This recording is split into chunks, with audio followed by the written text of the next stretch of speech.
Hello, Venerable. Good morning, Dee. How are you? Very good. Sorry, I was just making breakfast for my father. I finished it and I just came. No problem.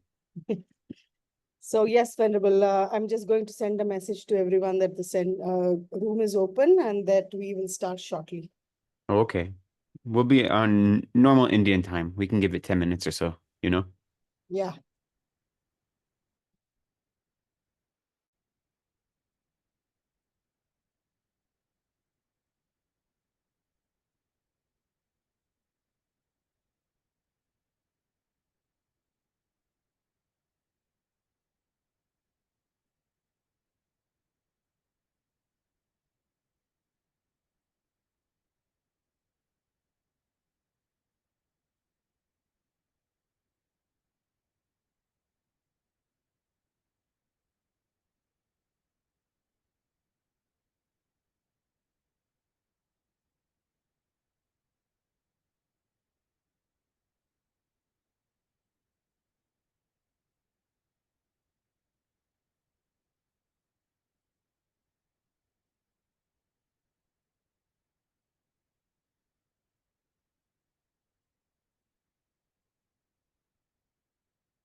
Hello, Mr. Vasudev.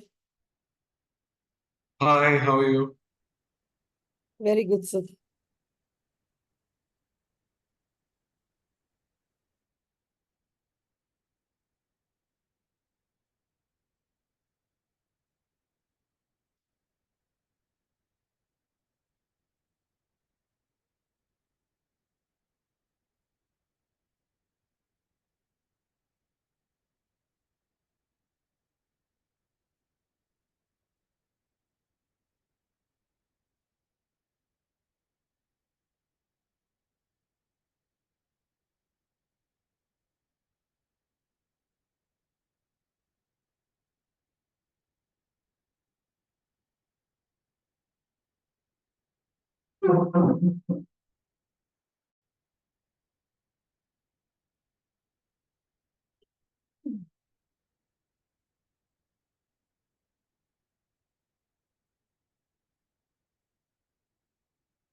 Good morning, all. We'll be starting shortly. We're waiting for people to join in. Good morning.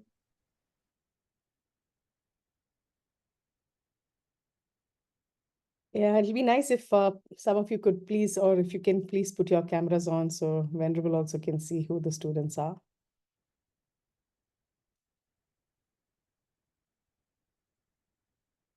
Hello, everyone. Rajesh here. Hi. Hi, hi. Hello. Hello, Madhvi ji. Hi, Anshuman. Hi, Vasudev sir. My name is Dee. And today's topic is Buddhism in the workplace. So, happiness in the workplace, rather. So, we'll start soon.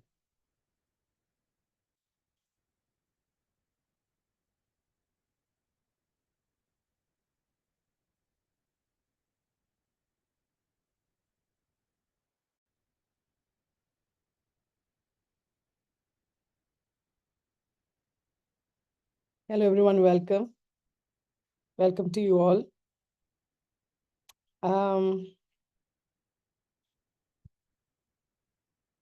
So just looking at the time, it's 10:02. We'll wait for another minute or so, and then we are going to start. So please settle in. Venerable Gyalten Legden is here. He's waiting, and we'll soon start. It would be good for the teacher. Usually in the center, the teacher sees the students directly. And what happens is when the teacher is teaching, as a teacher, I'm telling you, it's very hard when everyone switches off their camera. So we don't know who is actually sitting and whom we are talking to. So it'll be better if, if you could, if it's possible, then please keep your cameras on and your mics off.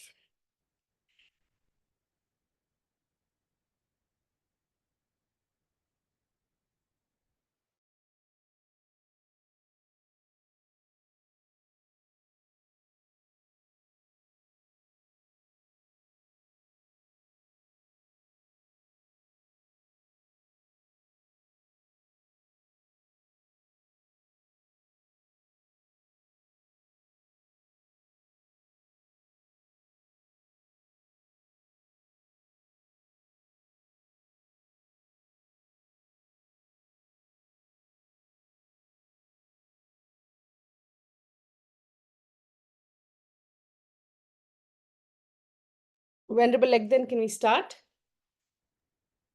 Sure thing. All right. So we'll wait for you to come online. We can't see you. Okay.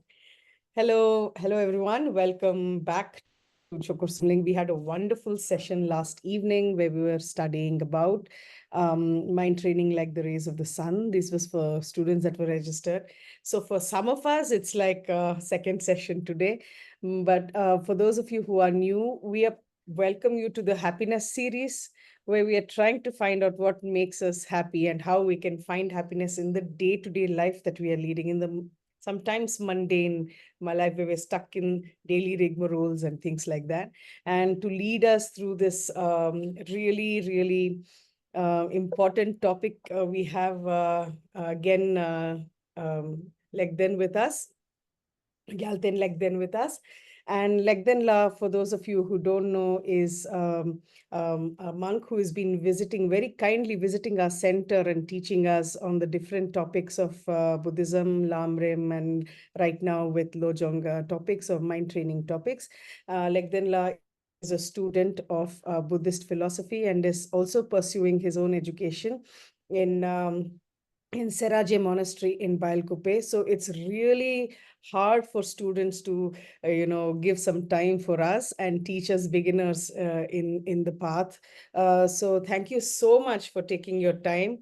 And this is Sunday morning, so ideally they should be studying, but they're here to teach us all. So we're so very grateful for for the time that you've carved out from your day to come and spend with us. Thank you so much. And thank you all for joining. I'll just stop my buck. So Legden can take over. Thank you so much. Thank you, Dee. Thank you, everyone, for coming. I'm very excited to see you this morning. Before we begin, let's just take a moment to kind of settle into our space. I know we're not in the temple, we're not in the Dharma Center. We're probably somewhere in our homes, in an office or a kitchen or a living room. But for the time being, while we come together to discuss the Dharma, the teachings of the Buddha, let's try to purify our space and recognize whatever space we're in as a holy or a sacred space, a space of learning the Dharma, and a space of intentionality.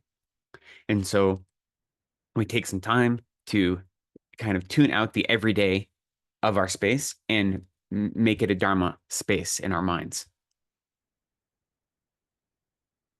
And I know it's still morning, but I'm sure some of you have been up for a while. I know I've been up since about 4:30. So there's already a lot of things that have happened today. Let those go and put those aside so we can come together and be intentional in community. We set a strong motivation that the reason we're here together today is to study the teachings of the Buddha, the Holy Dharma, and study how it can be used in our everyday life to make our lives more fulfilling. But we do this not for our own benefit alone, not because we want happiness for ourselves, but we do it so we can be of service to others, so that we can learn the methods and the skill and develop the wisdom that will allow us to benefit all sentient beings more completely. That's the ultimate goal. So even though we're working on our own minds, trying to find happiness and contentment in our own life, we're doing it for the purpose of benefiting others. So let's take a moment to set that strong intention.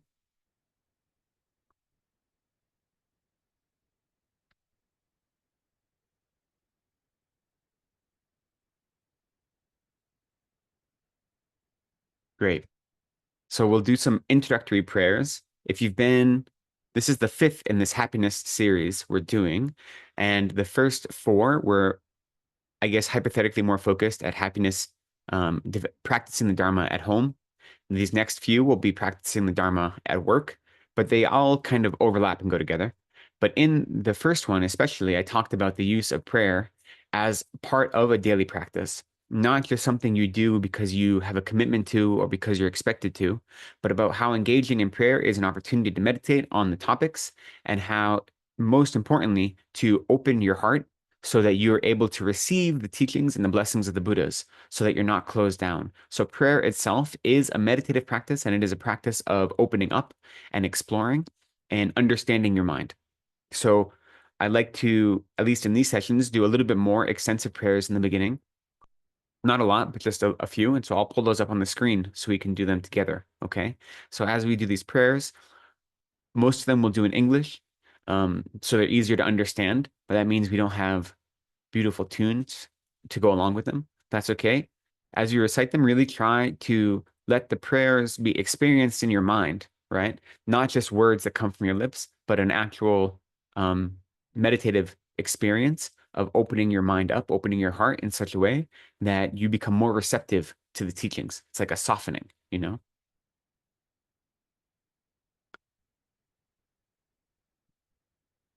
So let us begin with refuge and bodhicitta. We will recite this 3 times in Tibetan and then once in English. Sangye chedan soki chonam la janjo pardu dagni kyabsu chi dagi jinsoki pesonam gi drola pinche sangye ju par shok Sangye chedan soki chonam la janjo pardu dagni kyabsu chi dagi jinsoki pesonam gi drola pinche sangye ju par shok Sangye cheran soki chonam la chanshu pardu dagni kyabsu chi dagi jinsogi pe sonam gi drola pinche sangye dru parshok. I go for refuge until I'm enlightened to the Buddha, the Dharma, and the Supreme Assembly. By my practice of giving and the other perfections, may I become a Buddha to benefit all sentient beings. We'll continue with the 4 immeasurables in English 3 times. May all sentient beings have happiness and the causes of happiness. May all sentient beings be free from suffering and the causes of suffering. May all sentient beings be inseparable from the happiness that is free from suffering. May all sentient beings abide in equanimity, free from attachment for friends and hatred for enemies. May all sentient beings have happiness and the causes of happiness. May all sentient beings be free from suffering and the causes of suffering. May all sentient beings be inseparable from the happiness that is free from suffering. May all sentient beings abide in equanimity, free from attachment for friends and hatred for enemies. May all sentient beings have happiness and the causes of happiness. May all sentient beings be free from suffering and the causes of suffering. May all sentient beings be inseparable from the happiness that is free from suffering. May all sentient beings abide in equanimity, free from attachment for friends and hatred for enemies. We'll continue with the 7-limb prayer. Reverently I prostrate with my body, speech, and mind. I present clouds of every type of offering, actual and imagined. I declare all my negative actions accumulated since beginning this time, and I rejoice in the merit of all holy and ordinary beings. Please remain until the end of cyclic existence and turn the wheel of Dharma for living beings. I dedicate my own merits and those of all others to the great enlightenment. We'll continue with a short mandala offering. This we'll do in Tibetan. So try to actually visualize an entire world system. As we recite these words together, you're visualizing an entire world system that you're offering to the Buddhas. So all the space around you becomes perfect Pure Land, and it transforms into all existence, becomes this perfect Pure Land that you're offering to the Buddhas. Sashi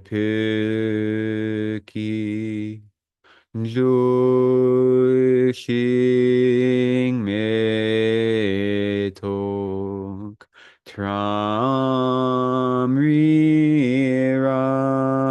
rabling shi Nindegem pandi Sange Shingdu Mikte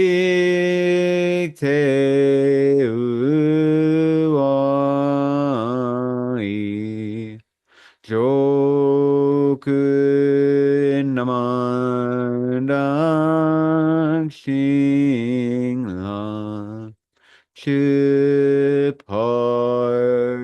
Shok Idam Guru Mandala Kam Niryantayami.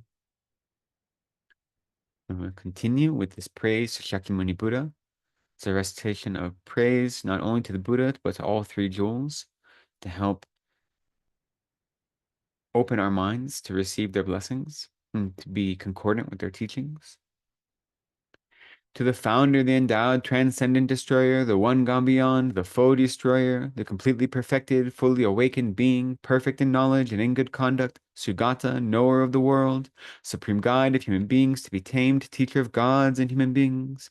To you, the completely and fully awakened one, the endowed, transcendent destroyer, the glorious conqueror, the subduer from the Shakya clan, I prostrate, make offerings, and go for refuge. To the founder, the endowed, transcendent destroyer, the one gone beyond, the foe destroyer, the completely perfected, fully awakened being, perfect in knowledge and in good conduct, Sugata, knower of the world, supreme guide of human beings to be tamed, teacher of gods and human beings. To you, the completely and fully awakened one, the endowed, transcendent destroyer, the glorious conqueror, the subduer from the Shakya clan, I prostrate, make offerings, and go for refuge. To the founder, the endowed, transcendent destroyer, the one gone beyond, the foe destroyer, the completely perfected, fully awakened being, perfect in knowledge and in good conduct, Sugata, knower of the world, supreme guide of human beings to be tamed, teacher of gods and human beings. To you, the completely and fully awakened one, the endowed, transcendent destroyer, the glorious conqueror, the subduer from the Shakya clan, I prostrate, make offerings, and go for refuge. When, O supreme among humans, you were born on this earth, you paced out 7 strides, then said, I am supreme in this world. To you, who are wise then, I prostrate. With pure bodies, forms supremely pure, wisdom ocean like the golden mountain, fame that blazes in the 3 worlds, winner of the best, Lord, to you I prostrate. With the supreme signs, face like spotless moon, color like gold, to you I prostrate. Dust free like you, the 3 worlds are not. Incomparably wise one, to you I prostrate. The Savior having great compassion, the Founder having all understanding, the field of merit with qualities like a vast ocean, to you, the one gone to thusness, I prostrate.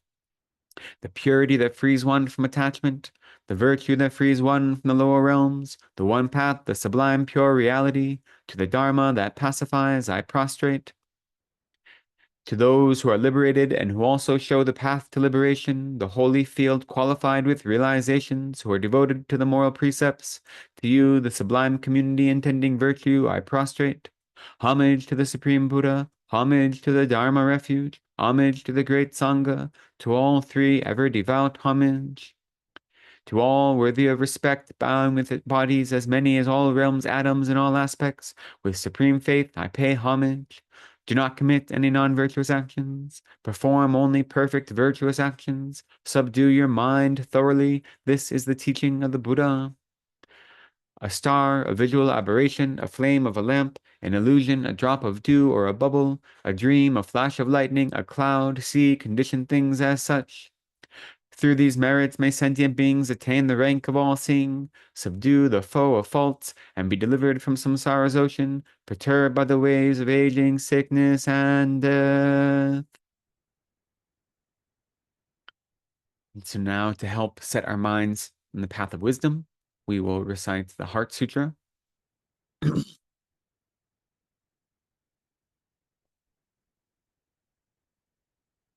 I prostrate to the Arya triple gem. Thus did I hear at one time the Bhagwan was dwelling on massive Vulture's mountain in Rajagriha, together with a great community of monks and a great community of bodhisattvas. At that time, the Bhagwan was absorbed in the concentration on the categories of phenomena called profound perception. Also at that time, the Bodhisattva, Mahasattva, Arya, Avalokiteshvara looked upon the very practice, the profound perfection of wisdom, and beheld those five aggregates also as empty of inherent nature. Then, through the power of the Buddha, the Venerable Shariputra said this to the Bodhisattva, Mahasattva, Arya, Avalokiteshvara. How should any son of the lineage train who wishes to practice the activity of the profound perfection of wisdom? He said that, and the Bodhisattva, Mahasattva, Arya, Avalokiteshvara said this to the Venerable Sharadvatiputra. Shariputra, any son of the lineage or daughter of the lineage who wishes to practice the activity of the profound perfection of wisdom should look upon it like this, correctly and repeatedly beholding those five aggregates also as empty of inherent nature. Form is empty, emptiness is form, emptiness is not other than form is not other than emptiness. In the same way, feeling, discrimination, compositional factors, and consciousness are empty. Shariputra, likewise, all phenomena are emptiness, without characteristic, unproduced, unceased, stainless, not without stain, not deficient, not fulfilled. Shariputra, therefore, in emptiness, there is no form, no feeling, no discrimination, no compositional factors, no consciousness. No eye, no ear, no nose, no tongue, no body, no mind, no visual form, no sound, no odor, no taste, no object of touch, and no phenomena. There is no eye element and so forth, up to including no mind element and no mental consciousness element. There is no ignorance, no extinction of ignorance, and so on, up to and including no aging and death and no extinction of aging and death. Similarly, there is no suffering, origination, cessation, and path. There is no exalted wisdom, no attainment, and also no non-attainment. Shariputra, therefore, because there is no attainment, bodhisattvas rely on and dwell in the perfection of wisdom, the mind without obscuration and without fear. Having completely passed beyond error, they reach the end point of nirvana. All the Buddhas who dwell in the three times also manifestly, completely awaken to unsurpassable, perfect, complete enlightenment in reliance upon the perfection of wisdom. Therefore, the mantra of the perfection of wisdom, the mantra of great knowledge, the unsurpassed mantra, the mantra equal to the unequaled, the mantra that thoroughly pacifies all suffering, should be known as the truth since it is not false. The mantra of the perfection of wisdom is declared. Dayata Om Gate Gate Paragate Parasamgate Bodhi Swaha. Shariputra, the Bodhisattva, Mahasattva should train in the profound perfection of wisdom like that. Then the Bhagavan arose from that concentration and commended the Bodhisattva, Mahasattva, Arya, Avalokiteshvara, saying, well said, son of the lineage, it is like that. It is like that one should practice the profound perfection of wisdom just as you have indicated, even the Tathagatas rejoice. The Bhagavan, having thus spoken, the Venerable Sharadvatiputra, the Bodhisattva, Mahasattva, Arya, Avalokiteshvara, and those surrounding in their entirety, along with the world of gods, humans, asuras, and Gandharvas, who were overjoyed and highly praised what had been spoken by the Bhagavan. We will skip this prayer, and we'll skip Gandhalagama today, I think. And we will recite next the foundation of all good qualities. The foundation of all good qualities is the kind and perfect pure Guru. Correct devotion to him is the root of the path. By clearly seeing this and applying great effort, please bless me to rely upon him with great respect. Understanding that the precious freedom of this rebirth is found only once, is greatly meaningful, and is difficult to find again, please bless me to generate the mind that unceasingly, day and night, takes its essence. This life is as impermanent as a water bubble. Remember how quickly it decays and death comes. After death, just like a shadow follows the body, the results of black and white karma follow. Finding firm and definite conviction in this, please bless me always to be careful to abandon even the slightest negativities and accomplish all virtuous deeds. Seeing samsaric pleasures as the door to all suffering, they are uncertain and cannot be relied upon. Recognizing these shortcomings, please bless me to generate the strong wish for the bliss of liberation.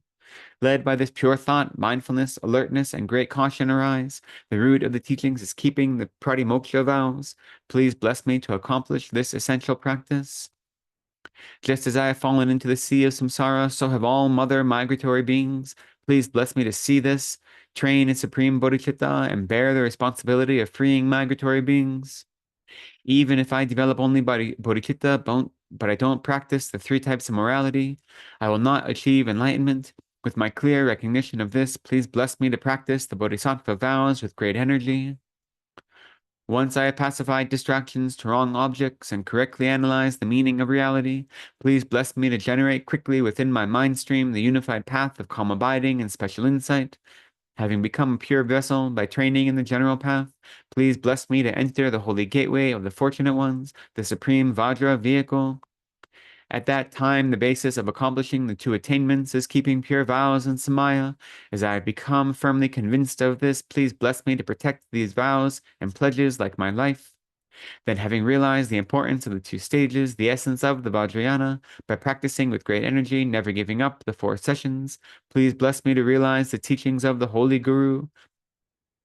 Like that, may the gurus who show the noble path and the spiritual friends who practice it have long lives. Please bless me to pacify completely all outer and inner hindrances. In all my lives, never separated from perfect gurus, may I enjoy the magnificent Dharma. By completing the qualities of the stages and paths, may I quickly attain the state of Vajradhara. And so that prayer contains all of the teachings of the Buddha, taught in the sequence of what we call the Lamrim, the stages of the path. So it's a good prayer to recite every day to remind us of the entire path of practice and make the entire path part of our everyday experience. And I think our final preparatory prayer will offer calling the Guru from afar.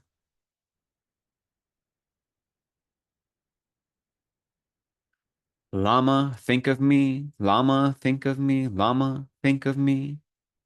The wisdom of great bliss of all Buddhas, one taste with the Dharmakaya, is itself the ultimate nature of all kind lamas. I beseech you, Lama Dharmakaya, please guide me always without separation in this life, future lives, and the bardo. Wisdom's own illusory appearance, the conqueror with 7 branches, is itself the ultimate basis of emanation of all kind lamas. I beseech you, Lama Sambhogakaya, please guide me always without separation in this life, future lives, and the bardo. The play of various emanations, suiting the dispositions of the many to be subdued, is itself the behavior of the Sambhogakaya of the kind lamas. I beseech you, Lama Nirmanakaya, please guide me always without separation in this life, future lives, and the bardo. The play of the inseparable 3 kayas appearing in the form of the Lama is itself one with the very essence of all kind lamas.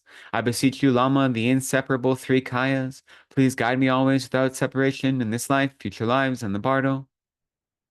All the infinite peaceful and wrathful yidams are also the Lama's nature, and since no yidam exists apart from the kind Lama himself, I beseech you, Lama, who comprises all yidams, please guide me always without separation in this life, future lives, and the bardo. The ordinary form of all Buddhas arises in the aspect of the Lama. Therefore, no Buddhas are observed apart from the kind Lama himself. I beseech you, Lama, who comprises all Buddhas, please guide me always without separation in this life, future lives, and the bardo. The very form of all conquerors' wisdom, compassion, and power arises as the Lama. Therefore, the Supreme Arya Lords, the 3 types, are also the kind Lama himself. I beseech you, Lama, who combines the 3 families into one, please guide me always without separation in this life, future lives, and the bardo. The 100, 5, and 3 types, however many elaborated, are the Lama. The pervasive master himself, in whom they are all included, is also the Lama. I beseech you, Lama, as master of all the families, please guide me always without separation in this life, future lives, and the bardo. The creator of all Buddhas, Dharma, and Sangha is the Lama. The one who combines all 3 refuges is the kind Lama himself. I beseech you, Lama, whose presence combines all refuges, please guide me always without separation in this life, future lives, and the bardo. Thinking of how the actual form of all Buddhas arises in the aspect of the Lama and mercifully guides me, reminds me of you, Lama. Thinking of how you show the excellent unmistaken path to me, an unfortunate wretched being abandoned by all Buddhas, reminds me of you, Lama. Thinking of this excellent body, highly meaningful and difficult to obtain, and wishing to take its essence with unerring choice between gain and loss, happiness and suffering, reminds me of you, Lama. Thinking of the experience of not knowing what to do when the great fear of death suddenly descends upon me, reminds me of you, Lama. Thinking of the experience of just now suddenly separating from all the perfections of this life and going on alone reminds me of you, Lama. Thinking of the experience of my naked body falling into the terrifying fires of hell and being unable to bear it reminds me of you, Lama. Thinking of how the suffering of hunger and thirst without a drop of water is directly experienced in the unfortunate Preta realm reminds me of you, Lama. Thinking of how very repulsive and wretched it is to become a stupid, foolish animal, and what it would be like to experience it myself reminds me of you, Lama. Thinking of a refuge to protect me from this, since I am now about to fall into the wretched states of bad migration, reminds me of you, Lama. Thinking of how white and black actions are experienced and of how to practice thorough and precise engagement and restraint reminds me of you, Lama. Thinking of a method to escape this prison of endless existences, the source of all suffering, reminds me of you, Lama. Thinking of the plight of my pitiful old mothers, pervasive as space, fallen amidst the fearful ocean of samsara and tormented there, reminds me of you, Lama. Therefore, Lama, please bless me to generate in my mental continuum effortless experience of the profound three principles of the path and the two stages. Please bless me to strive in one-pointed practice the three trainings with the intense thought of renunciation in order to reach the secure state of liberation. Please bless me to train in the precious supreme bodhicitta with the special attitude, taking responsibility to liberate all migrators by myself alone. Please bless me to follow after the ocean of conquerors with the will to cross to the very end of the great ways of the deeds of the conqueror's children. Please bless me to realize the supreme view, free from extremes, in which emptiness and dependent arising, appearance and emptiness complement each other. Please bless me quickly to generate the experience of taking the three kayas into the path, ripening the basis of birth, death, and the bardo. Please bless me to arise as the illusory divine body itself, the play of the four joys and four emptinesses, the wind and mind absorb in the central channel. Please bless me to meet the ultimate Lama, the bare face of my innate mind, with the covering and perception of true existence and perceiving it as true removed. Please bless me to be one with your three secrets, Lama, in the vast Dharmakaya of great bliss, which has exhausted the elaborations of the two obscurations. In short, please abide inseparably in the center of my heart until the great enlightenment, and mercifully bless me, the child, to follow after you, the Father. Lama, think of me. Lama, think of me. Lama, think of me. Great.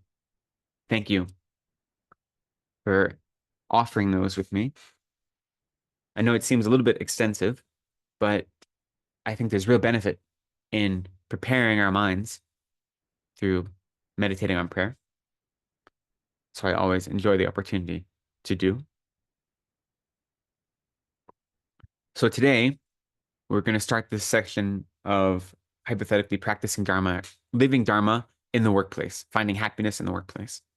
And the main topics I wanted to cover today are everyday mindfulness, and then building off of everyday mindfulness, what that means, how to engage in right livelihood and ethical conduct.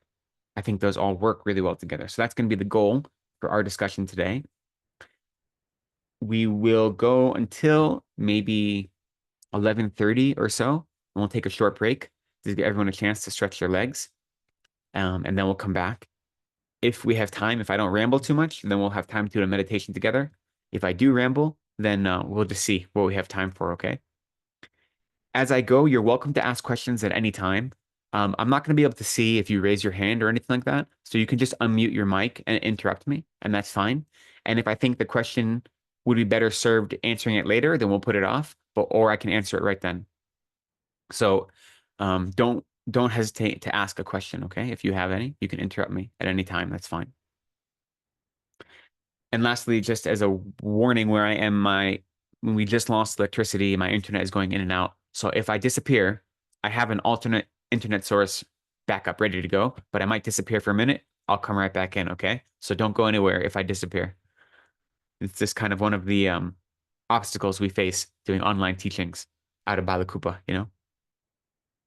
So with that said, I wanted to start today by discussing everyday mindfulness. And before we can talk about everyday mindfulness, we have to talk about actually how we cultivate deep and resounding mindfulness. And so first the question is, what do we mean by mindfulness?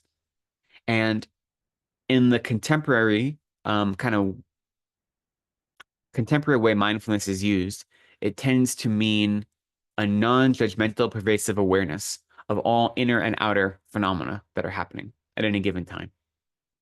So that's what we mean in this kind of general way by mindfulness. Now, this isn't the way it's used in most Tibetan Buddhist texts. And in Tibetan Buddhist texts, when we say the word mindfulness, the word is coming from the word drenpa, which means to remember something. So mindfulness is more directly related to reminding yourself of the object of meditation. So this idea of this non-judgmental pervasive awareness is the result of mindfulness, but it's not actual mindfulness in technical terms.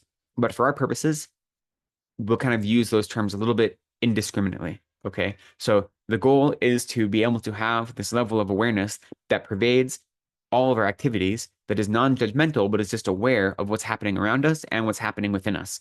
And then that awareness allows us to react appropriately and to react with intention as opposed to reacting without thought, instinctively.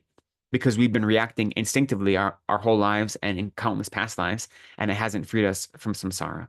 So by developing mindfulness, we can become more aware of our surroundings and then how we react to those surroundings and how we can change that behavior to be more aligned with happiness, which is to say, with a mind that is free from attachment and is aimed at Buddhahood.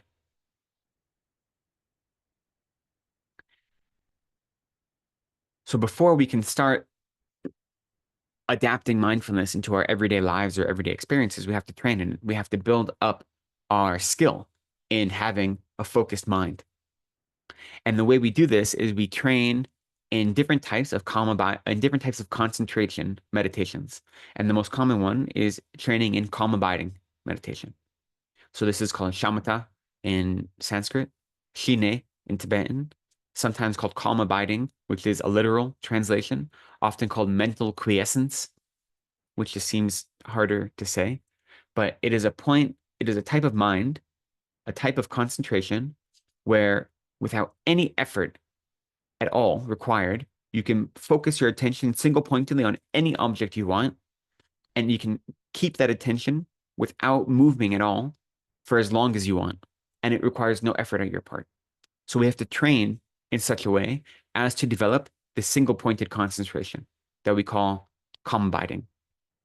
And once we have some taste of that, then that gives us the tool or the technique to then use in our everyday life. But to build it up, we have to make a concerted effort. And now most of us don't have the luxury of, doing extensive retreat like this. Wonka Rinpoche and other teachers say that if we go on retreat with all the correct conditions, focused only on achieving calm abiding meditation, that state of actual calm abiding, we can probably achieve it in about 6 months, maybe a little longer for those of us that are thick-headed, they say. So that just shows that even if we don't have the capacity right now in our life to do that kind of retreat, that the capacity or the opportunity to actually achieve calm abiding is very much within our grasp. It isn't this like amazing, difficult thing that only higher beings can do. It's something we all can do. We can all train in it now. And even if we can't do extensive retreat, we can take steps towards achieving calm abiding. So that's what we do in our everyday practice, and that's why we focus on mindfulness meditation. To fully achieve calm abiding, you want to have a conducive place. Generally, they say to abandon your homeland and find an isolated place. But a conducive place is a place that you have access to appropriate food and accommodations, where you won't get sick, where there aren't wild beasts that can cause harm to you. They say if there are spirits there, spirits that you're able to conquer using compassionate means. So it's important to recognize that your surroundings do matter. And ideally, once we've trained our mind and our mind is strong enough, you can achieve perfect concentration in the middle of the busiest crowd in the busiest city in the world, right? That's the power of our minds. Yet right now, our minds are so rough that we create as positive or conducive conditions as possible, and that makes it easier to train. And then once our minds are trained, we can go into more difficult situations. That's why when we do our meditations, you have a space in your home, you want to find a quiet space. You want to be able to set yourself apart from your worldly activities to focus on your practice. So that is trying to make a conducive environment so that your training is easier. You facilitate the training. You don't make it harder for yourself than you have to. And as you get stronger in this practice, then you're able to practice it in more difficult environments. Then you can be on a crowded metro going to work and practice calm abiding meditation when there's 1,000 things happening around you. But for now, as we develop this skill, we try to do it in a conducive location. And then we want to have as few wants as possible. And in place of those wants, we want to develop a mind of contentment. So this really goes for when you're doing retreat, but it can pervade all of our lives as well. That when we're trying to build up a mind of concentration, that is related to how much we let our own desires overwhelm our mind. And so if you think in order to develop concentration, I have to have the nicest meditation cushion, and I have to have a beautiful tanka, an image of the Buddha on the wall, and I have to have everything laid out perfectly, then you're focusing on the wrong thing, you know? So you only need the bare minimum, whatever that may be. Depending on your body, it may be a cushion for the floor or a chair that's just comfortable enough that you can sit there for a decent amount of time without experiencing pain or discomfort. And that's all you need. If you have an image of the Buddha, that's wonderful. If you have some other accoutrement that goes along with an altar, that's wonderful. But you don't need these things, right? You don't need a beautiful shawl to wrap around your shoulders or to cover your legs. You need the bare minimum. So you want to reduce your wants as much as possible and then be content with whatever you do have. So even if there are things that could improve your practice, if you don't have them now, you be content. Find a way to be content with whatever arises, whether it be positive or an obstacle. And then if we really want to practice, if we're doing retreat, it says you need to completely abandon all of the demands of regular society. So this is something we can't do right now, right? But it shows that if you really want to focus on developing your mind, then you do need to do this. And that goes for monks as well. So what do you mean by demands of regular society? It means for a monk going into town and doing prayer services and doing pujas and doing all these things that are virtuous activities that are beneficial, but they take away from my ability to single-pointedly practice. So if you really want to develop this mind, you do need to isolate yourself. In our lives, we don't have that capacity. So we try to create space in our day, maybe create a habit or a ritual for every day we do it at the same time. And so while we aren't able to totally abandon all of our worldly activities, and that is part of our class today, right? How can we engage in worldly activities with the Dharma mind? We aren't able to totally abandon them. We maybe can take 20 minutes in the morning when we have our phone turned off, we have no screens on, and we're just focused on this practice. So that's how we can try to implement this advice.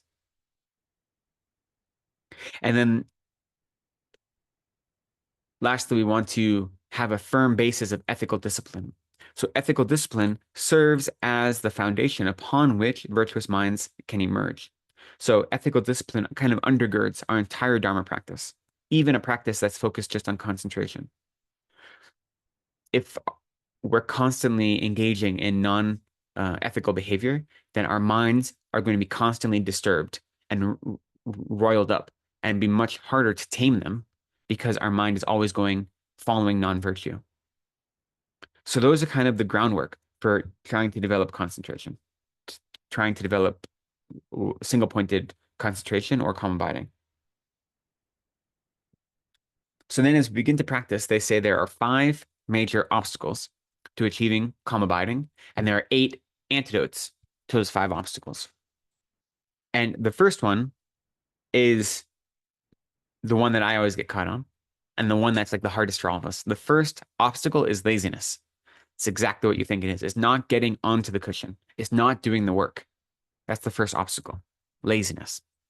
And laziness has 4 antidotes. You can kind of think of the 5 obstacles, laziness is the one that requires the most effort to overcome. And so that's why there are 4 antidotes that work together to overcome our laziness, to actually begin our practice. So the first antidote to laziness is faith. And now this is not faith in the Buddhas even. This is faith in the power of having a mind of concentration. So you look at someone who you've experienced in your life who has a level of concentration, or even look at experiences in your own life when you've been able to really focus and have strong concentration, and see how that benefited you or benefited others, and then develop the faith that actually having a mind of single pointed concentration is beneficial for my practice and for my life and for my ability to help others and to find happiness and joy in this life and all future lives. So you start by generating this faith, this conviction based on your observations.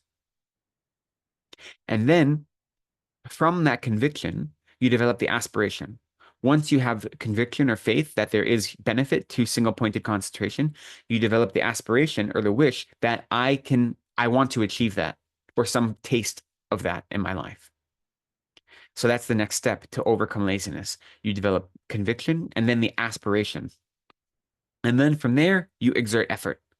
That is the point where you actually put away your worldly comforts, turn off Netflix, do all these things, and actually put yourself on a cushion and do the work. And then lastly, that includes the mental work as well of putting in effort, not just the physical work, but actually developing the mental work to say, I am going to do this. This is not just something I want to do. It is something I will do. It is a practice that I will incorporate into my everyday life. And then the last antidote to laziness is what's called mental pliancy, sometimes called mental suppleness. And this is by exerting effort towards our practice, we make our mind more ready and more easy to be adjusted to focus on whatever our object of meditation is. So our mind doesn't feel as tight and it doesn't feel as restricted. It doesn't feel as closed-minded or closed off. And this is a natural result of exerting effort in our practice. And so these 4 work together to overcome laziness. The real antidote to laziness is this mental pliancy. But in order to get there, we first have faith or conviction, and then we have aspiration, and then we have effort. And then those lead to a mental pliancy, so an opening up of our mind that allows us to overcome our laziness and engage in practice. So that's the first obstacle to achieving calm abiding, and the 4 antidotes that work together to overcome it. And so we can rejoice in the fact that we're all here together studying the Dharma, which means to some extent we've already overcome that obstacle of laziness, at least for this morning together. And I say that, and I mean it, it's an opportunity to rejoice and to see if I did it this morning, and we're doing this 2.5-hour class today, then maybe tomorrow I could do 20 minutes. So by rejoicing in the virtue you've done and rejoicing in your own good deeds and the good deeds of others, it encourages you to keep doing them in the future, and it creates the habit, a habituated mind into virtue. So we should definitely rejoice that right now, at least, we've overcome this obstacle of laziness in our practice. So that brings up the next obstacle. And the next obstacle is called forgetting the instruction. And what that means is losing your focus on your object of meditation, whatever it is you're focused on. And the antidote is simply remembering the instruction. So it's not very, it's not very profound. But here is where we have actually the term mindfulness, Drempa. And so when we meditate on calm abiding, you can focus on anything to achieve calm abiding, right? You can have any object at all. This is a practice that is shared by non-Buddhists. You don't have to be Buddhist to achieve calm abiding. It's just a matter of focusing your mind on a single object in a profound, deep way. And so they say non-Buddhists focus on external objects such as rocks and sticks, and they're still able to achieve calm abiding. But for us, we want to focus on an internal object. An internal object is more profound, and it makes our practice go faster. And so normally, as beginners, we focus on the breath. And the reason we focus on the breath is because it's a neutral object and it is always with us. So it's very easy to return to it. So when we forget the object, when our mind has strayed from whatever it is we're focused on, the breath is right there, so it's easy.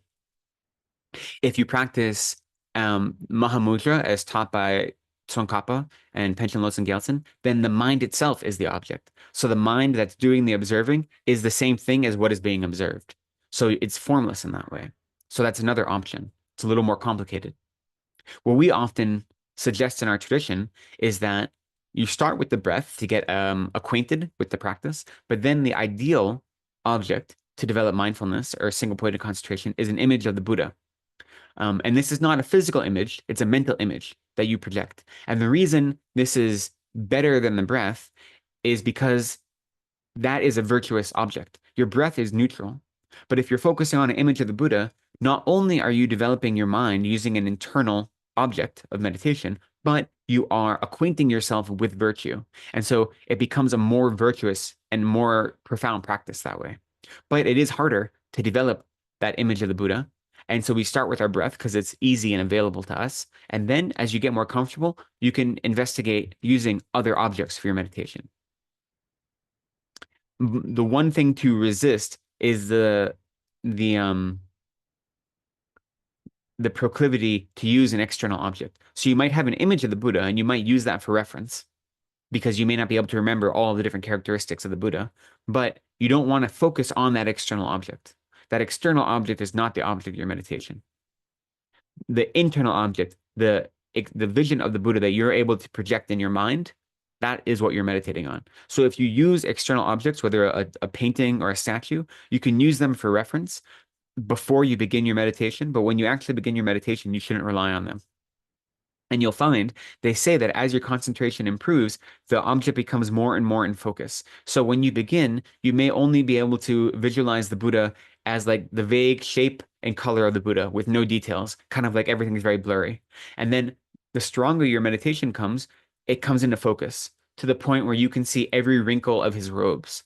And then you should be able to focus eventually, when you develop a mind strong enough, that you could be visualizing a Buddha the size of a mustard seed and still visualize not only every wrinkle of his robes, but even the distinction between the white and the pupil of his eye.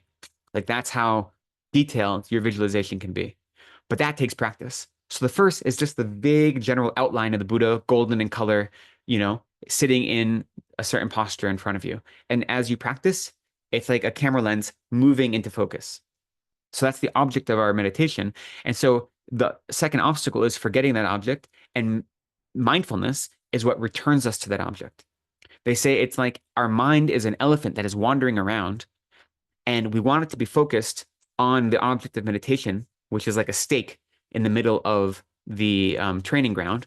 The rope that ties that elephant to the stake is our mindfulness. It's what constantly brings our elephant mind back to its object of meditation. Then after forgetting the instruction, you have the obstacle of agitation and dullness. So these are two obstacles, but they work together, sometimes called excitement and lethargy. Venerable Lecton, may I Yes. ask a question, please? This is to the point you raised earlier about mental pliancy. Mm-hmm. So I have a meditation practice, but my mind was clear at one point, but now it's becoming dull again. Mm.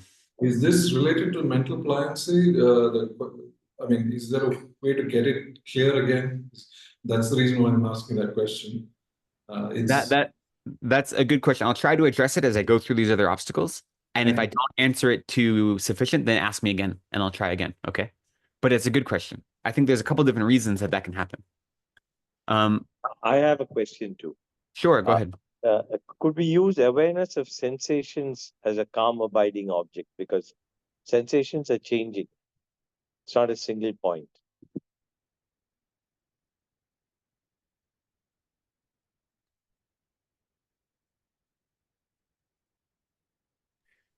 I think Venerable is experiencing that thing that he spoke about just now in the beginning, that his internet is fluctuating. He'll come back. Let's all just wait. He might be switching over from one service to the other right now. Yeah. I don't know if you all have been to Bailkuppe. No, I would love to go. Yes, we all should from Choe Khor Sum Ling go. It's actually in rural Karnataka. It's closer to Coorg. It's in the Coorg district. So, oh, I think Venerable just lost connection. He'll come back. And let me assure you this. So in Bailkuppe, um, it's so hard because they lose power for about 2 to 3 hours a day. And it's really hard. Yeah. Are you all okay? Yeah, we're fine. It's a good topic today, right? Yes.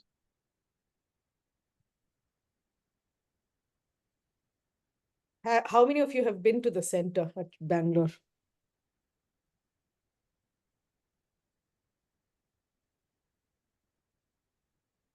If you have not been, you must, because it's a beautiful little humble little Buddhist center. Yeah, it's very good. It's very, very good. Thank you, whoever said that. Yeah, please come. Rajeshri. Rajeshri. Hi, Rajeshri. What are this is my first time here. So, what's the visiting hours for this temple like? What? What are the visiting hours for the temple? I couldn't find it. Oh, we are open Saturdays and Sundays usually. So as you saw, Venerable is actually in Bailkuppe. And so the teachings happen usually when they visit to Bangalore. That's when they're all students in the Geshe program. So that's a 22-year-long program on Buddhist philosophy and psychology. At the end of which they get a degree called Geshe, which is like a PhD, you can say. So when Venerable comes to, and because they're in a monastery, the rules are very, very strict. They can only leave once or twice. So we have about 4 teachers there. So we kind of do like a rotation with them to see when they can leave their studies and come. But they're all part of our organization called FPMT, Foundation for the Preservation of Mahayana Tradition, and they're all registered teachers there. So we call them and we invite them to come and teach. Next week, Venerable Kalden is coming to Bangalore, I think, to teach. And so when they come, it's usually on the weekends. And that's when we are open. And Mondays and Fridays, we have online meditation for, people, which are led by students. Oh, Legnala is here. I'm so sorry about that, friends. I feared that might happen. Last night's session had no problems, so of course they're going to happen today. You can't. I apologize. The question that I left on was whether or not you can use body sensations as the object of your meditation, and that is definitely one way to practice mindfulness. It is not the strongest way, but it is something we can incorporate into our practice. And so when you're doing a daily practice, what you might start with is starting by settling your mind and then using your mind to do a scan of your body and scan the physical sensations and use that first because that's a coarser object of meditation. And so really notice where you're feeling different tension or different anything in your body. And then from there, move on to a more subtle object like the breath. And then from there, move on to an object like an image of the Buddha. So in every practice, you might ease your way into a more difficult object, but it is appropriate to use a body scan type practice as a type of mindfulness practice. So you can use objects such as your physical sensations, but they're just not as powerful as other objects as well. But it definitely works. So we're at the obstacle of agitation and dullness. So we had laziness, forgetting the instruction, which is to say, forgetting the object we're focused on, and then not laziness, then agitation and dullness, sometimes called excitement and lethargy. So excitement is one we're actually probably pretty familiar with both of these. There's coarse excitement and coarse lethargy, and then subtle excitement and subtle lethargy.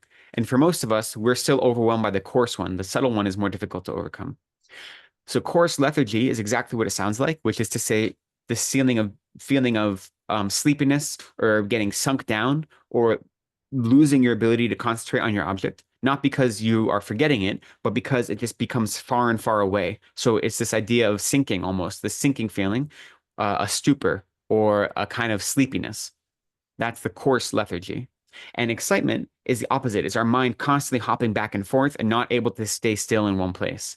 And so it's losing the object of our awareness or our mindfulness, not because we're retreating from it, but because we're too active, running around in circles, and we can't stay focused on one thing. So these are the two main obstacles to our practice: our awareness, our agitation and dullness in their subtle form and their coarse form. And the antidote to those is something that we call, it gets translated different ways. So sometimes it's called awareness, sometimes it's called introspection, and sometimes it's called vigilance even. And what it is it is a mind that is constantly watching your mind to see if you are overwhelmed by either lethargy or excitement. So like one part of your mind is watching itself. And so one of the ways it's described is like a sentry or a guard at the gate of a castle, watching for any intruders. In this case, the intruders being lethargy and excitement.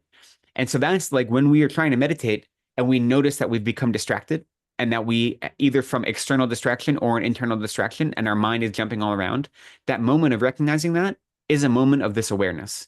So we have to try to cultivate that awareness all the time. So a part of our mind is reserved just to watching ourselves. In the analogy of if our mind is an elephant and mindfulness is the rope that ties it to our meditation object, then awareness is the hook that you use to pull it back into place. I know I've never trained elephants and I don't really like the idea of using a hook on an elephant. So maybe that analogy doesn't suit my mind very well, but you understand what it means, right? How it works with mindfulness. So our mindfulness and our awareness, or our mindfulness and our introspection, work together. Mindfulness is keeping us connected to the object that we're focusing on. And then awareness is looking at when we get distracted, either because our mind is jumping around or because our mind is sinking into a sleepy state. And in the beginning, this is very easy to see because it's so coarse, right? And eventually, when our practice gets strong enough, we can let go of that awareness, that introspection is no longer needed. And we can devote our mind 100% to staying on the object. But for now, for the majority of our practice, we do need that introspection. So a part of our mind is reserved for always looking out for either excitement in the form of not being able to stay on one object, but jumping around, telling stories, being distracted by external and internal distractions, and lethargy, sinking, losing the focus, maybe still having the object of awareness in our mental view, but it becomes fuzzy and hazy and farther away. And one of the kind of difficult things about practice is that when we start practicing, if you've never had a mindfulness practice before, it can feel overwhelming at first, like your mind can't sit still for a moment. But then you practice and you start noticing that you're having less and less distractions and you're able to stay focused for longer and longer. And it feels like you're making progress, that you've been able to abandon at least some level of lethargy and excitement, and you're actually developing a mind of concentration. And then all of a sudden, you'll notice, or at least most people will notice, that it feels like all these new thoughts are coming in, like you've gone backwards, that even though you've been practicing, you were going up and up and up, and somehow you just fell down again, right? What usually is happening in this case is that all these thoughts that are distracting you now have been there the whole time, but they've been too subtle for you to even realize. And only when you've trained your mind enough to get rid of these coarse, overwhelming thoughts, that these subtle, overwhelming thoughts become apparent to you. So what this actually shows is that your mind training is working, and that your concentration is getting stronger, and that your awareness is doing its job. But what it's becoming aware of is things that you didn't have the capacity to recognize because they were covered up by other distracting thoughts beforehand. So that's one of the reasons that it often feels like you can go backwards in your practice. And so what's important to know is when you have that feeling, to recognize what's happening, that this isn't me going backwards in my practice. This is actually me going forwards. And it's me experiencing new obstacles that have always been here, but I wasn't fine-tuned enough to see them. And now I have the opportunity to put more effort in and then overcome these obstacles as well. So that is a lot of time when you've been practicing for a while and you feel like your practice is going good, and then it feels like it takes a left turn out of nowhere. It could be that. It could be that you've regressed, but more often than not, if you have a committed practice, it's actually a move forward. And you have to be able to recognize it for what it is and then put in the extra effort now that you have these more subtle levels of distraction and lethargy coming into play. And so how do you overcome lethargy? What they say, I mean, the descriptions aren't very specific. What they say is exactly what you'd kind of think, is that you want to tighten your mind. You want to tighten your awareness. So when you feel that lethargy and you feel yourself sinking, you want to do what you need to pull yourself forward and have a tighter grip. And then in the same way, when you feel that everything, you're too excited and your mind's jumping around, you need to relax your grip a little bit and loosen it. And that's the language they use, is of tightening and relaxing and finding that balance. And the example they give is like the string on a vina, and that if it's too tight or it's too loose, it won't play the right note. So you have to tighten it just the right amount. And then as you play, it might loosen. So you have to tighten it some more or loosen it to find the right pitch. So it's the same idea of applying the antidote. So the antidote to being too lethargic is tightening, and the antidote to being too excited is loosening. And those are not very specific. Like, how do you tighten your mind and your concentration? How do you loosen it? Unfortunately, that's the best example. Like, that's how they describe it. So you have to see what that feels like in your practice. You know, what kind of extra effort you exert to focus your mind. I know that for me, when if I'm having a really hard time, since my mind is so coarse and like untamed, that I don't have to worry about like subtle problems. I worry about the big coarse problems. So sometimes, again, you want to make your environment as conducive as possible. So little things like having a window open so you have a cool breeze is one way to help avoid lethargy. Because when your body is warm, it's more comfortable and it becomes easy to fall asleep. You know, simple things like that, like finding little things that are very common sense, they can also help your practice. So it's okay to have external things to help you, to use those as supports. The final two obstacles to actually achieving calm abiding, one is non-application of the antidote, and one is over-application of the antidote.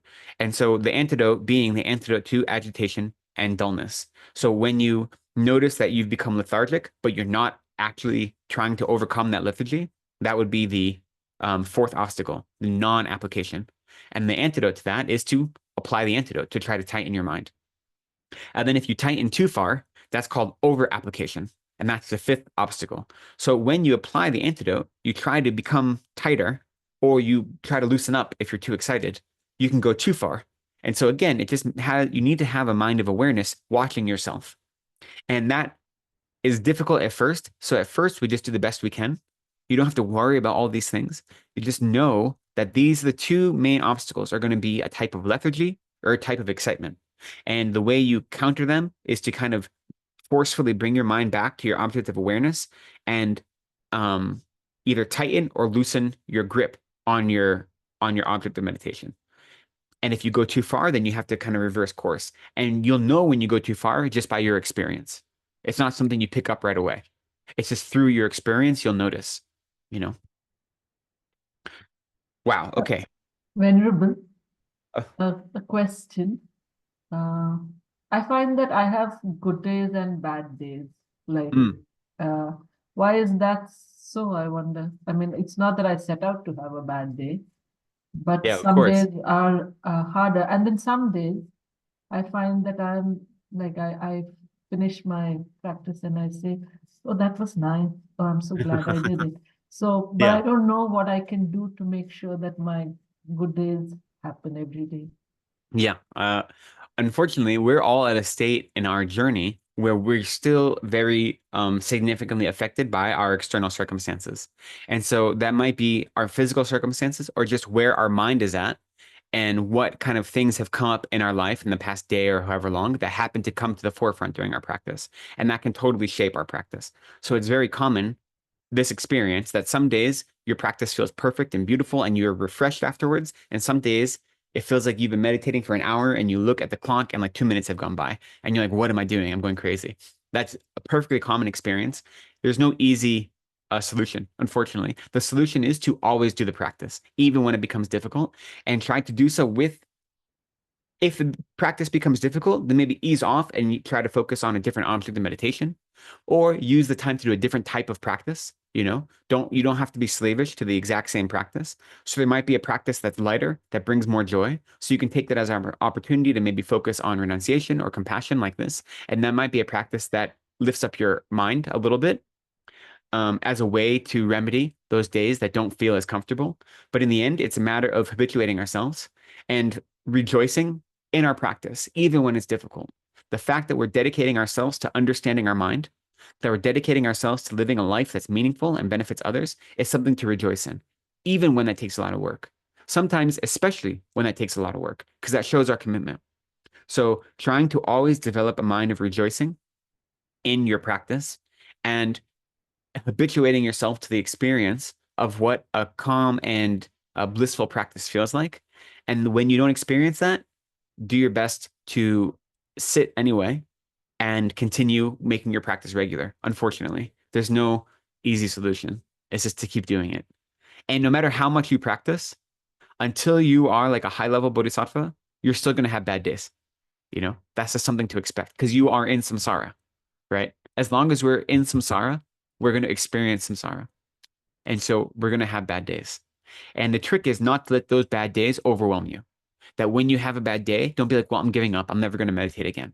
Just be like, I had a bad day for whatever reason. Maybe it's a reason you can pinpoint. Maybe it isn't a reason you can pinpoint, but I had a bad day. I'm going to continue my practice anyway. And I won't have only bad days because there will be good days in the future as well. So it's just a matter of being consistent and kind of working through it. But change your meditation if you have to. If doing whatever specific meditation you do is really an obstacle, and when you sit down, it's just not working, say, okay, today I'm going to do a meditation on compassion. And I'm just going to do that instead because I need to energize my practice and that will help. Or a meditation on something else like this, you know? So you can change your meditation sometimes, and that helps rejuvenate your practice, especially when it's having a bad day. Okay, thank you. Okay, so I never go as quickly as I thought I would. I'll go over this next part really quickly. It's not that important for our purposes, but we say when we're developing calm abiding, there are 9 stages we go through when we develop it. And these are only really important for us if we are in retreat and actively working to achieve calm abiding. And they're important because they help us see our progress. But otherwise, they're not especially important. So I'll go through them quickly, but realize that these don't matter in our everyday life or practice. It's just good to know them because we know it's good to know what it means to achieve calm abiding and to see that it doesn't happen all at once. So the first stage is called when you achieve the level of placement. And all placement is being able to actually put your mind on an object of meditation and maintain it for some small amount of time. So most of us have probably achieved some level of placement. That's the first of the 9 mental abodes, they're called. That's just being able to rest our mind on its object of meditation for a moment. And then the next step is called continuous placement. And that's when we can keep our mind focused on one object for about a minute, give or take. The exact distinctions between these stages differ depending on what Lama is teaching it. So this is a general teaching that I've received. Others might be a little bit different. But when we can keep our mind focused on one object for about 1 minute without any distractions, then that is the second of the 9, and that is called continuous placement. And then the next one is called repeated placement. And repeated placement is when we can keep our focus for about what they say is 108 breaths. So that's a few minutes. And not only can we keep it without distraction for that long, but that when we do get distracted, it's much quicker for us to realize our distraction and return to our object of meditation, right? So about 108 breaths, so about 5 or 6 minutes or so, maybe 10 minutes, I'm not quite sure, depending on your natural breathing process, but about 108 breaths. And when you are distracted, it's quicker to recover. So that's the third, repeated placement. And then there is close placement. So close placement is when you can focus on the object meditation for your entire meditation session, so about an hour, without being distracted. And if you are distracted, you notice it and return almost immediately. That's called close placement. So you can see that achieving calm abiding doesn't happen all at once. There is a gradual progression. And so the only reason I think this is useful for most of us who aren't going into retreat right now is to realize that in our practice, we aren't expected to be perfect at this by tomorrow. That in the literature and in someone doing this full time, there's still a progression. And it still takes time to go from one step to the next. And so, at least for me, when I realize that, it makes me look upon my practice more favorably, and it makes it, I avoid regret or I avoid doubt that I'm doing it wrong. So that's one of the reasons it's useful to know these. Placement, just being able to have awareness. And then continuous placement, so about 1 minute. Repeated placement, about 108 breaths. Close placement for about 1 hour. And then we have what's called taming. So we achieve the fifth stage, which is the stage of taming. And that's when we actively tame our coarse excitement and our coarse dullness. So that's called taming. So we no longer are affected by coarse levels of excitement or dullness. And then we have pacifying. And that is when we pacify subtle dullness, because subtle dullness is easier to pacify than subtle excitement. So that's the sixth stage, pacifying. The seventh stage is fully pacifying. So this is when we pacify subtle excitement as well. So by the seventh stage, we've pacified all coarse and subtle agitation and excitement.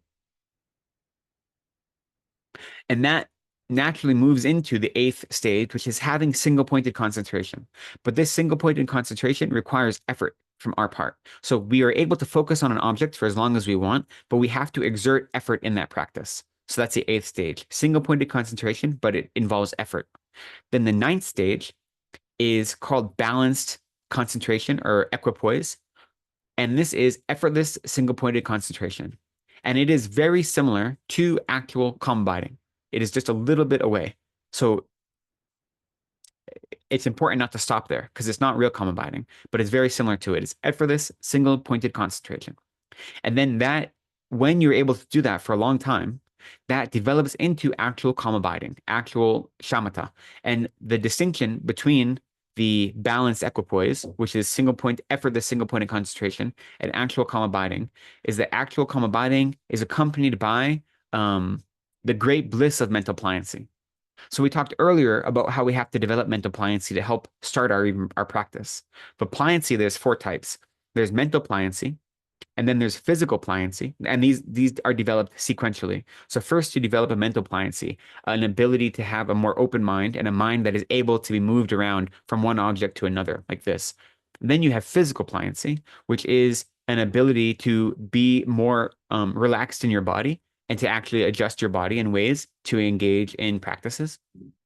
They say that our winds and our channels are more clear when we develop physical pliancy. And then we develop the bliss of physical pliancy. So this is when you're able to maintain any sort of physical posture and it experiences a level of bliss or happiness as a result of that. And then after that, you have the bliss of mental pliancy. And this comes with actually achieving calm abiding. So not only are you able to have single-pointed concentration on any object that you wish immediately without any effort, but accompanying that concentration is an intense experience of bliss, of happiness, of joy. They actually say that when you first achieve calm abiding, it can actually break your concentration because that bliss is so strong. So you have done all that work, and for a brief moment, you're knocked out of it because that experience of bliss is so uncommon. It's a level of emotional or mental bliss that we've never experienced. They say it's much more powerful than orgasm is the way it's described in our text. So I have not experienced the bliss of mental pliancy, but I'm working on it. But that accompanies single-pointed concentration, right? And the same physical pliancy does it. I've seen meditators who look old and decrepit, and they can sit for 3 hours meditating, and then they get up and their body is loose and pliant and relaxed because they don't have any tension in their body. That comes from developing the mind, at least for many people, because there's a relationship between how trained our mind is and our body. Now, of course, Venerable, just a yeah. small doubt, like to go beyond the fifth stage, sixth, seventh, and all, does that mean that it requires the meditating for more than an hour? Like, is there any time frame for it? I mean, honestly, to be achieving those levels, the fifth, sixth, seventh, eighth stages, you're going to have to be in retreat and doing a dedicated retreat on this, I believe. I mean, again, there are people who may have done a lot of practice in the past, so they have the right imprints. And so they might be able to sit in one meditation session, going from nothing to 100 in one session. Like that's possible if you have the imprints, right? But for most of us, to achieve actual calm abiding and those higher levels, 5, 6, 7, 8, you actually have to be in some sort of very specific retreat environment. Because doing 20 minutes a day, it's hard to train your mind strongly enough, It's possible, but it's very difficult. So there isn't a specific time frame And due to your practice and your past practice in this life and in previous lives, you may be able to do it right away, you know? And so when we say that like this is being able to focus for an hour, when you achieve that state, for instance, the fourth one, close placement, where you can focus for an hour, you might have a session that's only 20 minutes, right? So it's not a full hour, but you've achieved the state that you could stay focused for an hour if you chose to, right? So there isn't a specific time frame, but in general, this achieving these does require a dedicated practice that is more than most of us are able to do in our everyday life. But that isn't a reason not to practice. Like that's kind of the whole point of this session. Wow. Okay. Sorry. It's just time moves really quickly sometimes. That was part of this whole thing is realizing that we may not be able to achieve shamatha right now, especially if we have a life, that we have family, we have a job, we have school, we have all these social obligations that we aren't able to be free from. We can't go spend a year in retreat in a mountain, but we can do a practice every day and make steps forward. And we can see progress, you know? So we don't have to measure our progress by achieving any of these 9 stages. Those are the eventual progress that we're aiming for, but we can make much smaller steps progress. Even having a daily practice is a huge amount of progress. You know, even if you don't see yourself taming your mind, the fact that you have created the space to work on your mind every single day will have profound benefits in this life. It will have results in this life, no matter how much you feel that you've tamed your mind or not, even setting the intention and doing that practice. So I explain these 9 because they're typically taught when you learn about mindfulness, but we don't have to expect. It's very difficult to achieve this when we're trying to live a worldly life as well and not able to focus on retreat. So we do the best we can. And we say, that's the goal. I know what I have available to me right now. So I'm going to take as many steps in the right direction as I can now and be rejoicing at every step forward that I take and use that to embolden and empower my practice, whatever it may be.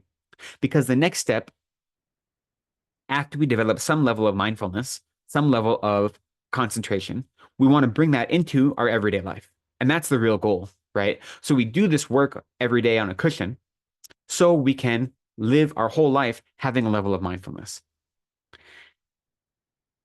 And so when I think about bringing mindfulness, the idea of daily mindfulness or bringing it into our daily activities, I think of 2 different ways to do it. One is using our daily activities to continue to strengthen our mindfulness. And one is allowing mindfulness to be present with everything we do and to act as the way we engage in the world and how we behave and how we react to the world. So those are 2 different ways of having mindfulness in our everyday life. The first one, using our everyday activities as a way to cultivate further, deeper mindfulness, is easy, and we can start right away. And this is the recognition, as I said, that developing mindfulness, what mindfulness is in this context, is a focused mind that can stay focused on any object. So we use the ideal object, like I said, is an internal object, but we can use anything. So you can be doing chores around the house, you can be washing dishes, and you can be mindful of the act of washing dishes. You can be mindful of walking to the store. You can be filling out data sheets and, Excel sheets at your job and be mindful of the work you're doing.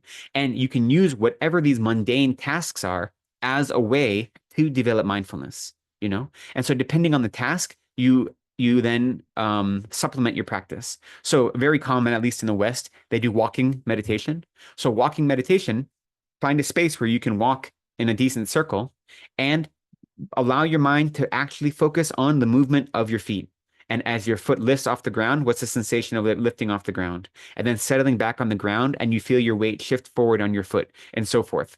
So those physical sensations, those movements, you can focus on that. And that can be a great way if you're having a hard time meditating and you have the space in your room, spend 5 minutes, 10 minutes doing a walking meditation just to mix it up, to give your mind something new and get you out of your rut.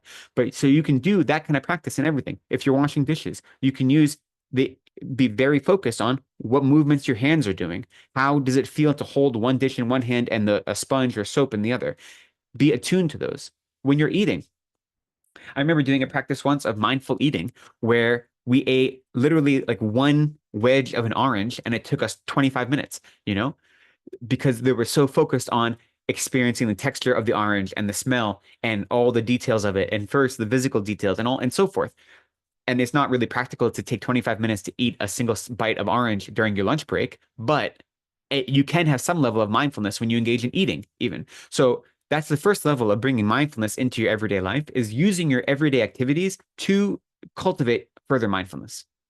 And now for me, when I do my chores around my room, when I do my laundry or cleaning, or I'm feeding the puppies or whatever it is my chores are, I like to have a podcast in, and I use that as an opportunity to, catch up on the news. So that's not me being mindful. That's me being distracted, right?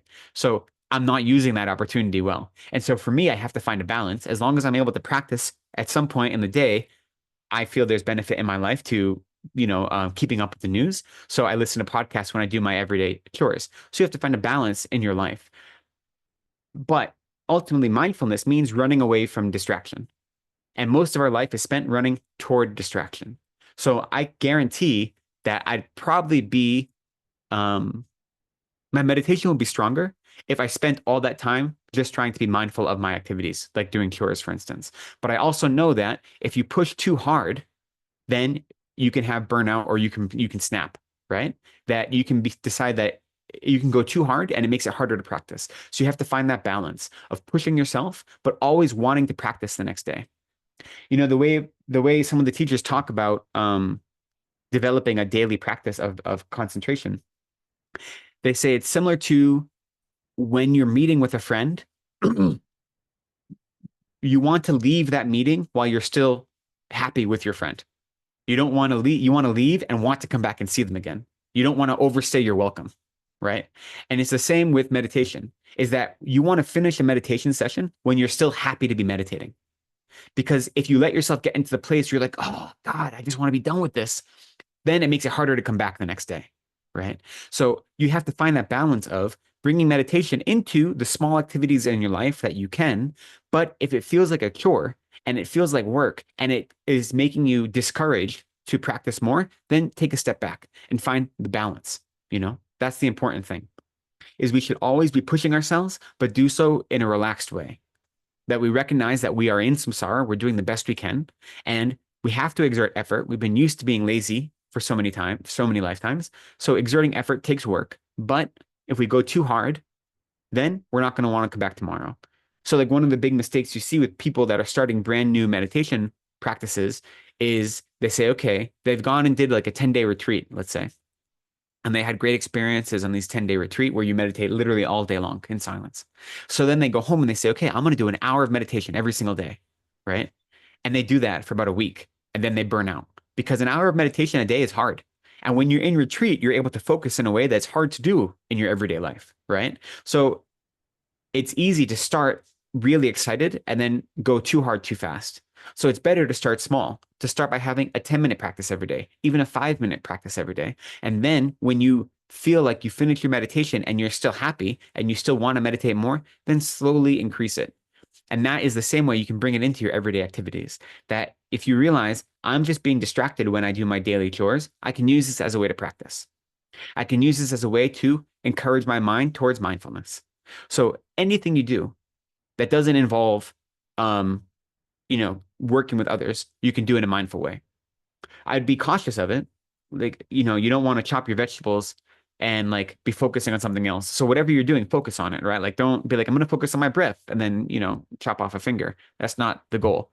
But any activity you do, focus on the actual activity you're doing, and it can become a practice. Again, it's not the ideal practice, but it's recognizing we don't live in ideal circumstances. So using whatever resources I have to move forward. So that's the first way to bring mindfulness into everyday life, is to use our everyday activities as an opportunity to continue and deepen our practice of mindfulness. And when you do that, you'll find that when you go sit on a cushion, that type of practice becomes easier because you've been doing little, like little helper meditations throughout the day. Then the next way, I think, is the more important way. Well, not more important, but this is the one that we want to embody. Once we have some level of mindfulness, we want to use that in our everyday life. So once we're able to develop some stability in a mind of mindfulness, then we bring that into our interactions with others and into our everyday activities.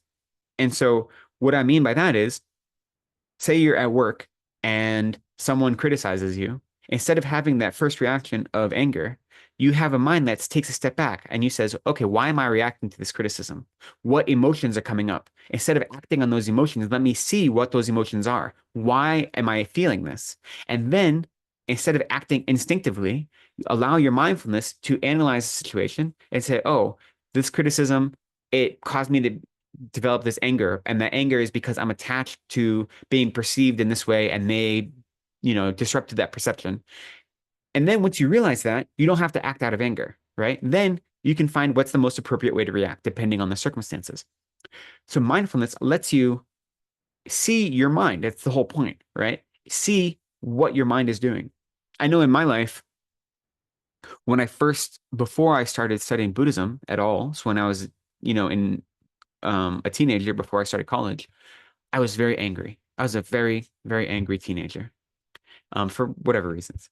And when I started practicing Buddhism, no one else in my family is Buddhist, but they all almost very, very quickly realized it helped reduce my anger and made me a calmer person to be around. And that isn't because I have some great control over my anger, because I don't. I still get angry, but that my level of anger was so omnipresent, it gave me a chance to see it. And so I experience that anger, but I no longer am controlled by it, and I'm able to act in such a way that isn't controlled by that anger. So that's our goal, right? And especially when dealing in a work environment, or a school environment, study environment, our everyday life, even in our family environment, wherever we are, we don't want to be overwhelmed by our emotions. We don't want to be acting without thought. We want all of our activities to be intentional and to be guided by kindness, compassion, and love, even against people who are trying to harm us, right? That's what it means to live the life following in the footsteps of a bodhisattva. Our first instinct is not to do that because we have been doing it backwards in samsara for beginningless lives. What mindfulness does is it lets us see when we are being triggered. It lets us see when negative emotions are taking over the steering wheel, right? Mindfulness isn't an antidote to anger. Mindfulness is not an antidote to attachment. You can have mindfulness focused on anger if you really wanted to, like it's possible. What mindfulness does is it lets us see how our mind is working. So it lets us see when that anger is taking over. And then we apply other antidotes to not act out of anger or attachment or jealousy or small-mindedness or whatever it may be, right? So mindfulness itself is not the antidote to our delusions, but what it is the tool to let us see when our delusions are taking over and we're acting blindly out of a delusion instead of acting intentionally.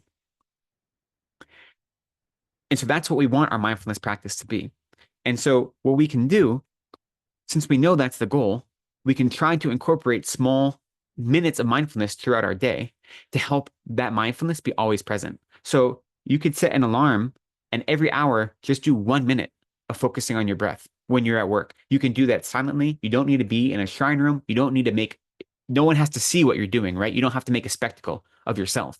As long as you're not in the middle of a conversation with someone, you could spend 1 minute just focusing on your breath and no one will know. So it's not a matter of like making a show of what you're doing, but that's just reminding yourself that I'm developing mindfulness and I'm trying to let that mindfulness guide all of my activities, right? So you can do small things like that throughout the day that require effort and planning on your part, but the more you do it, then that mindfulness comes naturally because you've been building it up stronger and stronger. And you're drawing the connection between your everyday activities and a mind that's observing your activities. And most importantly, observing your mind, observing how you react to what is going on around you and how you react to what is going on inside of you. When do moments of anger arise or attachment or desire? What is it that someone says that makes you so happy that you would then go do anything for them? Before you actually act, you look at your mind and say, what is going on here? Am I acting with intention or am I reacting? Is this reactive or constructive, we could say? Mindfulness gives us the capacity to be intentional in our actions. And sometimes in our daily life, whether we're dealing with friends, family, coworkers, it may not change what we have to do, right? We may have certain obligations and reactions that we have to engage in, but we want to be doing them intentionally, not reactively. That's the important part. Because when we do them intentionally, we can infuse whatever it is with compassion and with bodhicitta, So let's stop there. Let's take a really quick break, maybe only 10 minutes. Just give people a chance to stretch their legs, maybe get a coffee, and we'll be back. My clock right now says 11:31. We'll be back at 11:41, I guess, and we will continue with how we can use this basis of mindfulness to engage in right livelihood and ethical conduct, okay? And so if you have any questions about those things, you can be thinking about them now, but we'll be back in 10 minutes So stretch your legs, and I will see you shortly.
Okay, friends, let's try to settle back in.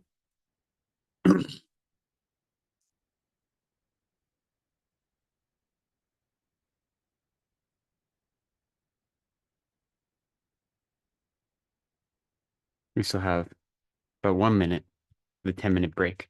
So let's just try to settle in place, relax, come back to our Dharma practice.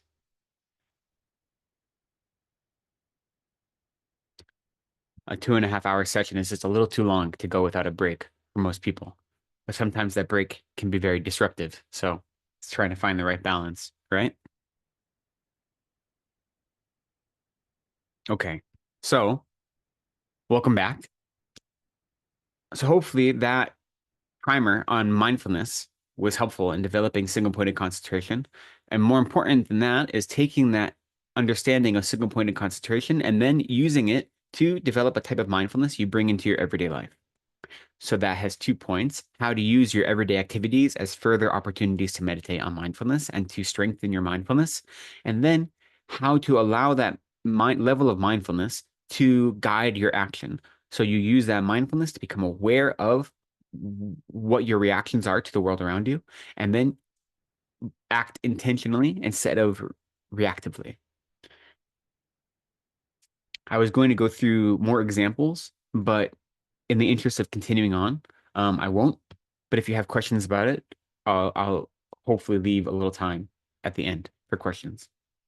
Because I wanted to talk about briefly is right livelihood and ethical discipline, and how those two go together, and how those two can be built on a foundation of mindfulness.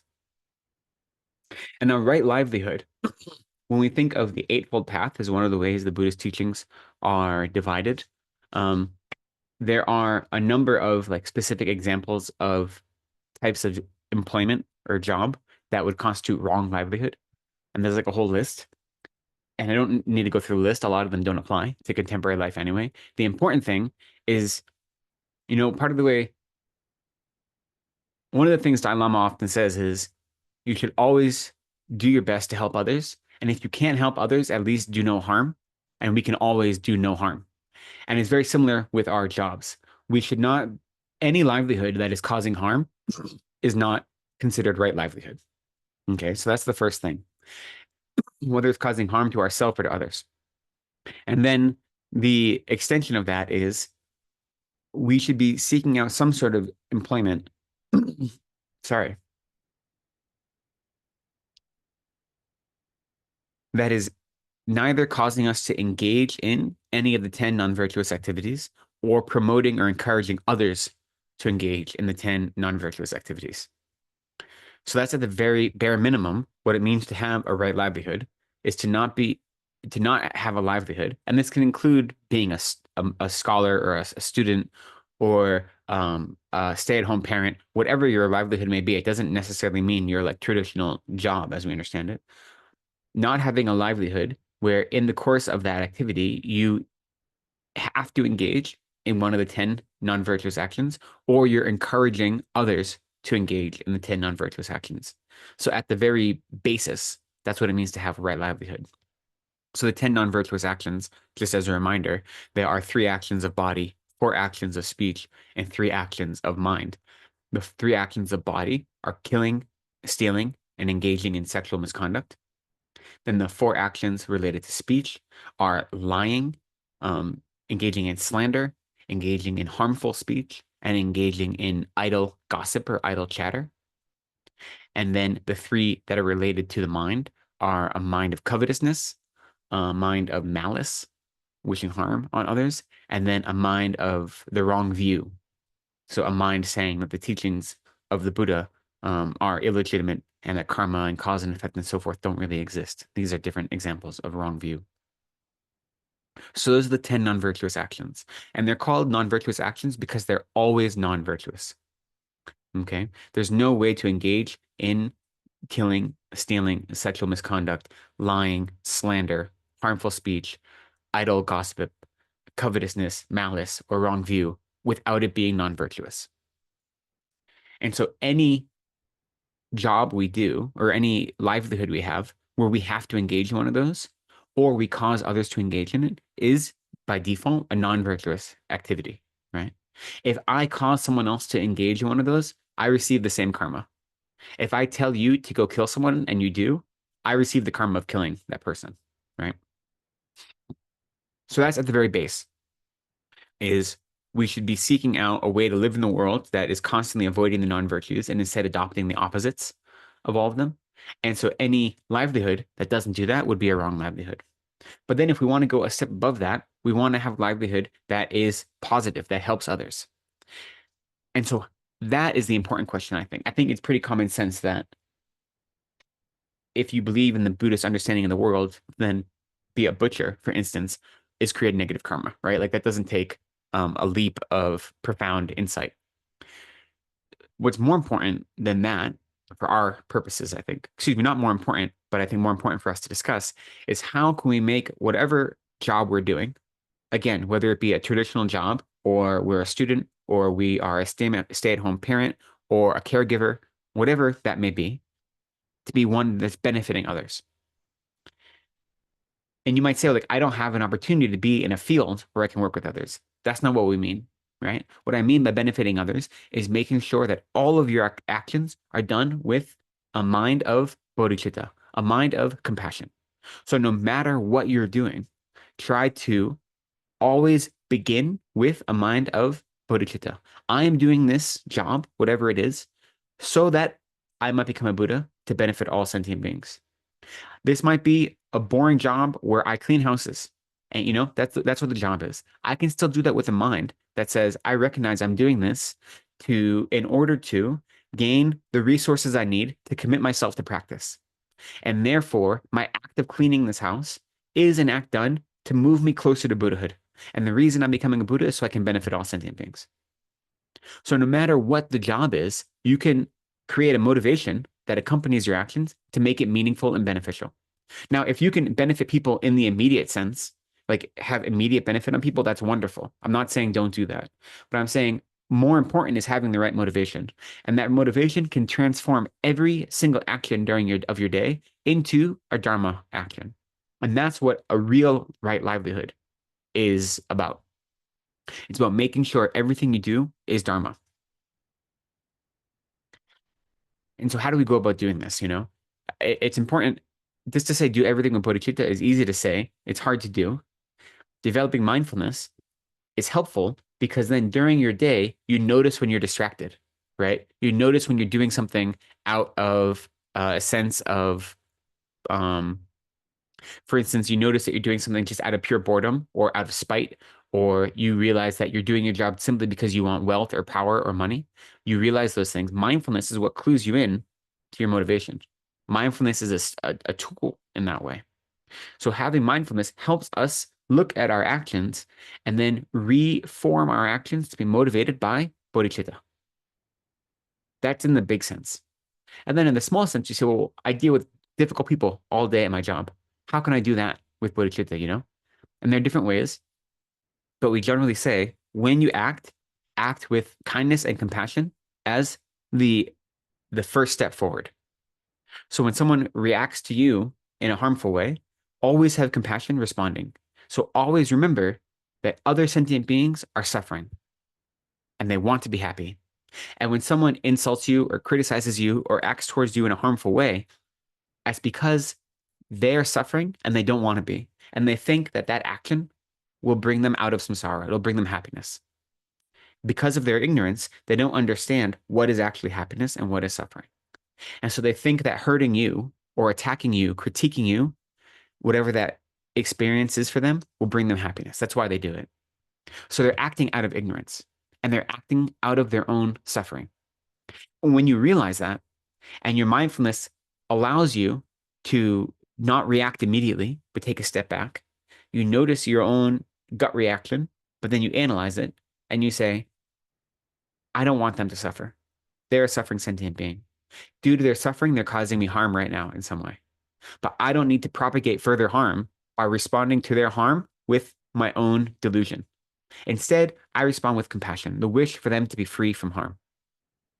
Now, what that looks like is going to be different depending on the circumstances. Sometimes in our jobs or in our everyday life, we need to discipline people Any parent knows that you have to discipline your children quite often. If you are at a job, you might be the leader of a group. You might have to critique someone's work or maybe even fire someone. So you do need to, in a worldly sense, you have to engage in these actions that can be harsh, right? But you can do it with a mind of compassion. You can do it with a mind that doesn't want that other person to suffer more. Even if you're critiquing someone's work, let's say you're doing a job review and they're not doing a good job and you have to, give them a warning that they have to work better. You can do that in such a way that you are not wanting them to suffer and you don't gloat over their poor performance, right? You're doing it as a way to help them, to encourage them. You're doing it because you want them to find happiness. So that's a mind of love, wanting them to find happiness. So our motivation that we bring to our everyday activities doesn't always change the external activities. If you're the boss of a group, you still have to act like whatever the description of your job is. If you have children that are behaving poorly and are putting themselves in danger, you have to go pull them out of the street, right? You have to teach them not to, play with fire and things like this. You have to enact some sort of discipline. So the external actions may not change, but the mind that you use to engage in those actions changes. And that transforms the action into a worldly reaction, from that into a Dharma action, an intentional Dharma action. So when you look at whatever it is you have to do that is part of your worldly obligations to this life, and all of us have worldly obligations, even me as a monk living in a monastery, I have worldly obligations still because I don't have the chance to go and live in retreat. So I have obligations, and to my family in the States and other places.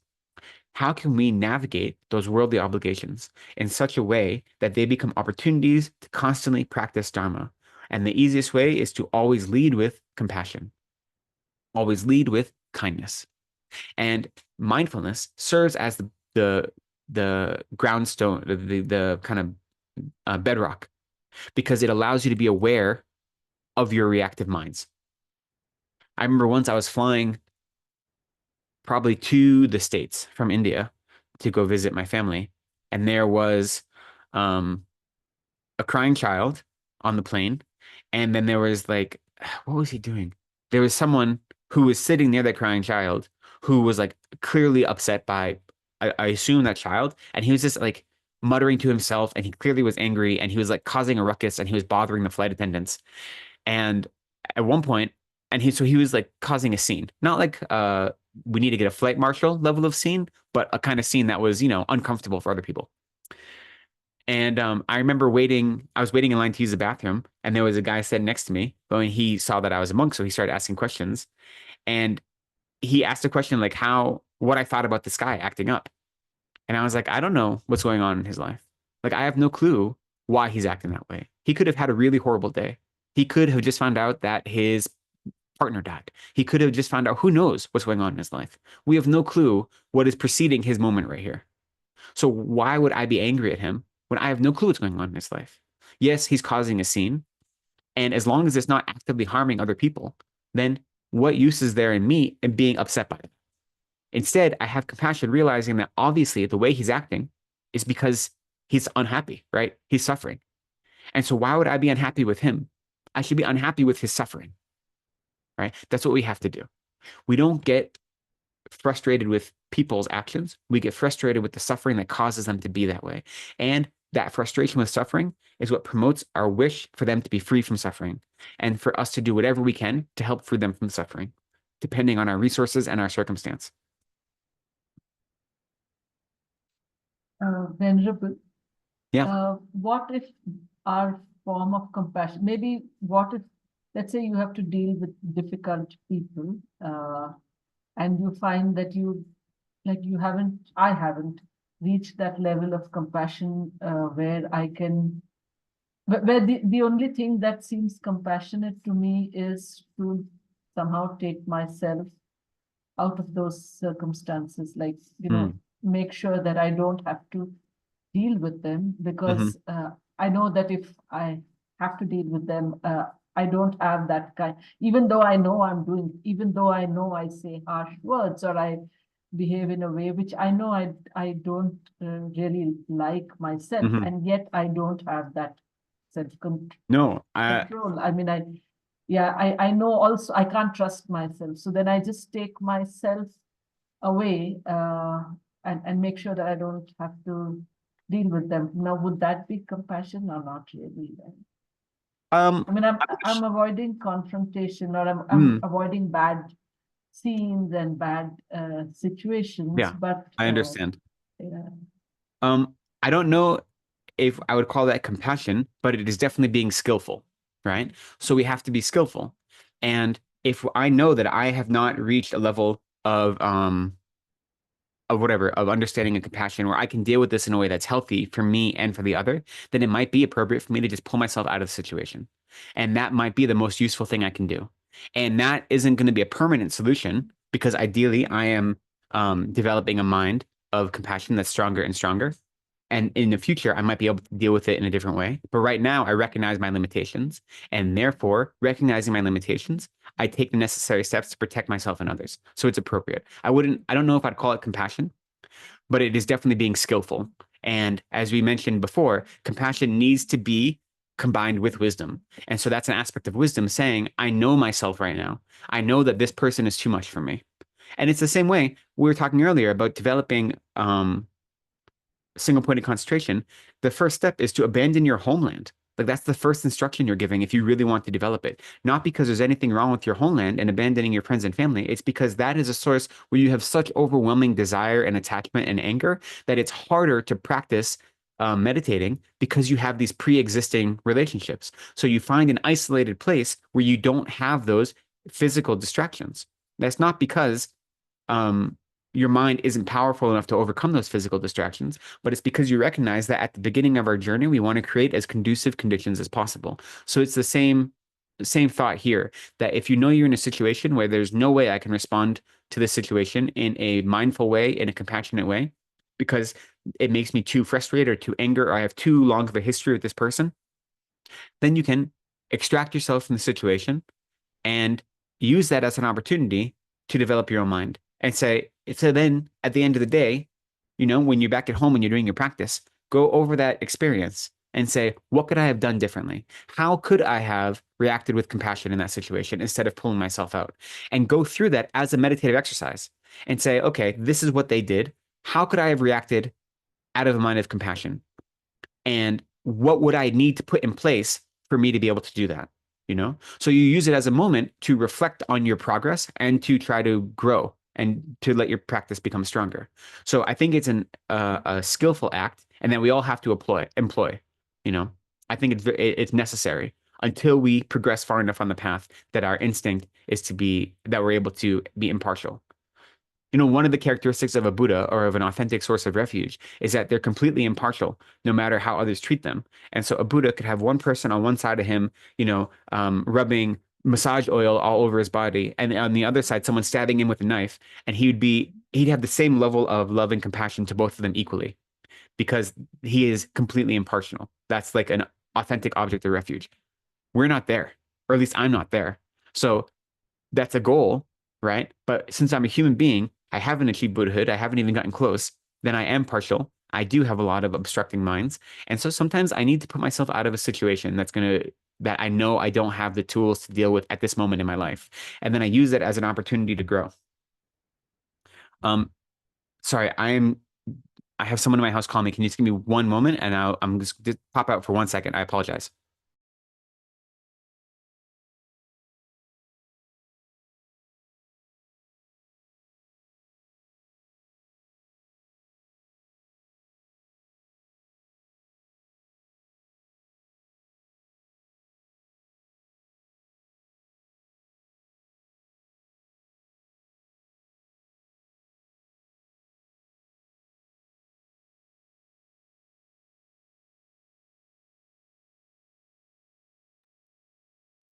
Sorry about that. Constant distractions. I apologize. Um, So that's a good question. And it is a pragmatic question. So we have to combine our compassion and our bodhicitta with skillfulness and with wisdom, and to know when we're out of our depths, but then use it as the opportunity to grow. In the same way, we need to kind of in that same idea, we have to, when we're working and we're in a situation where we deal with difficult people,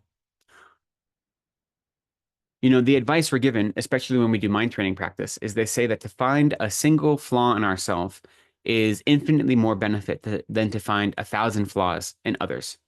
And it's like having a grain of sand in the palm of your hand versus a grain of sand in your eye, right? So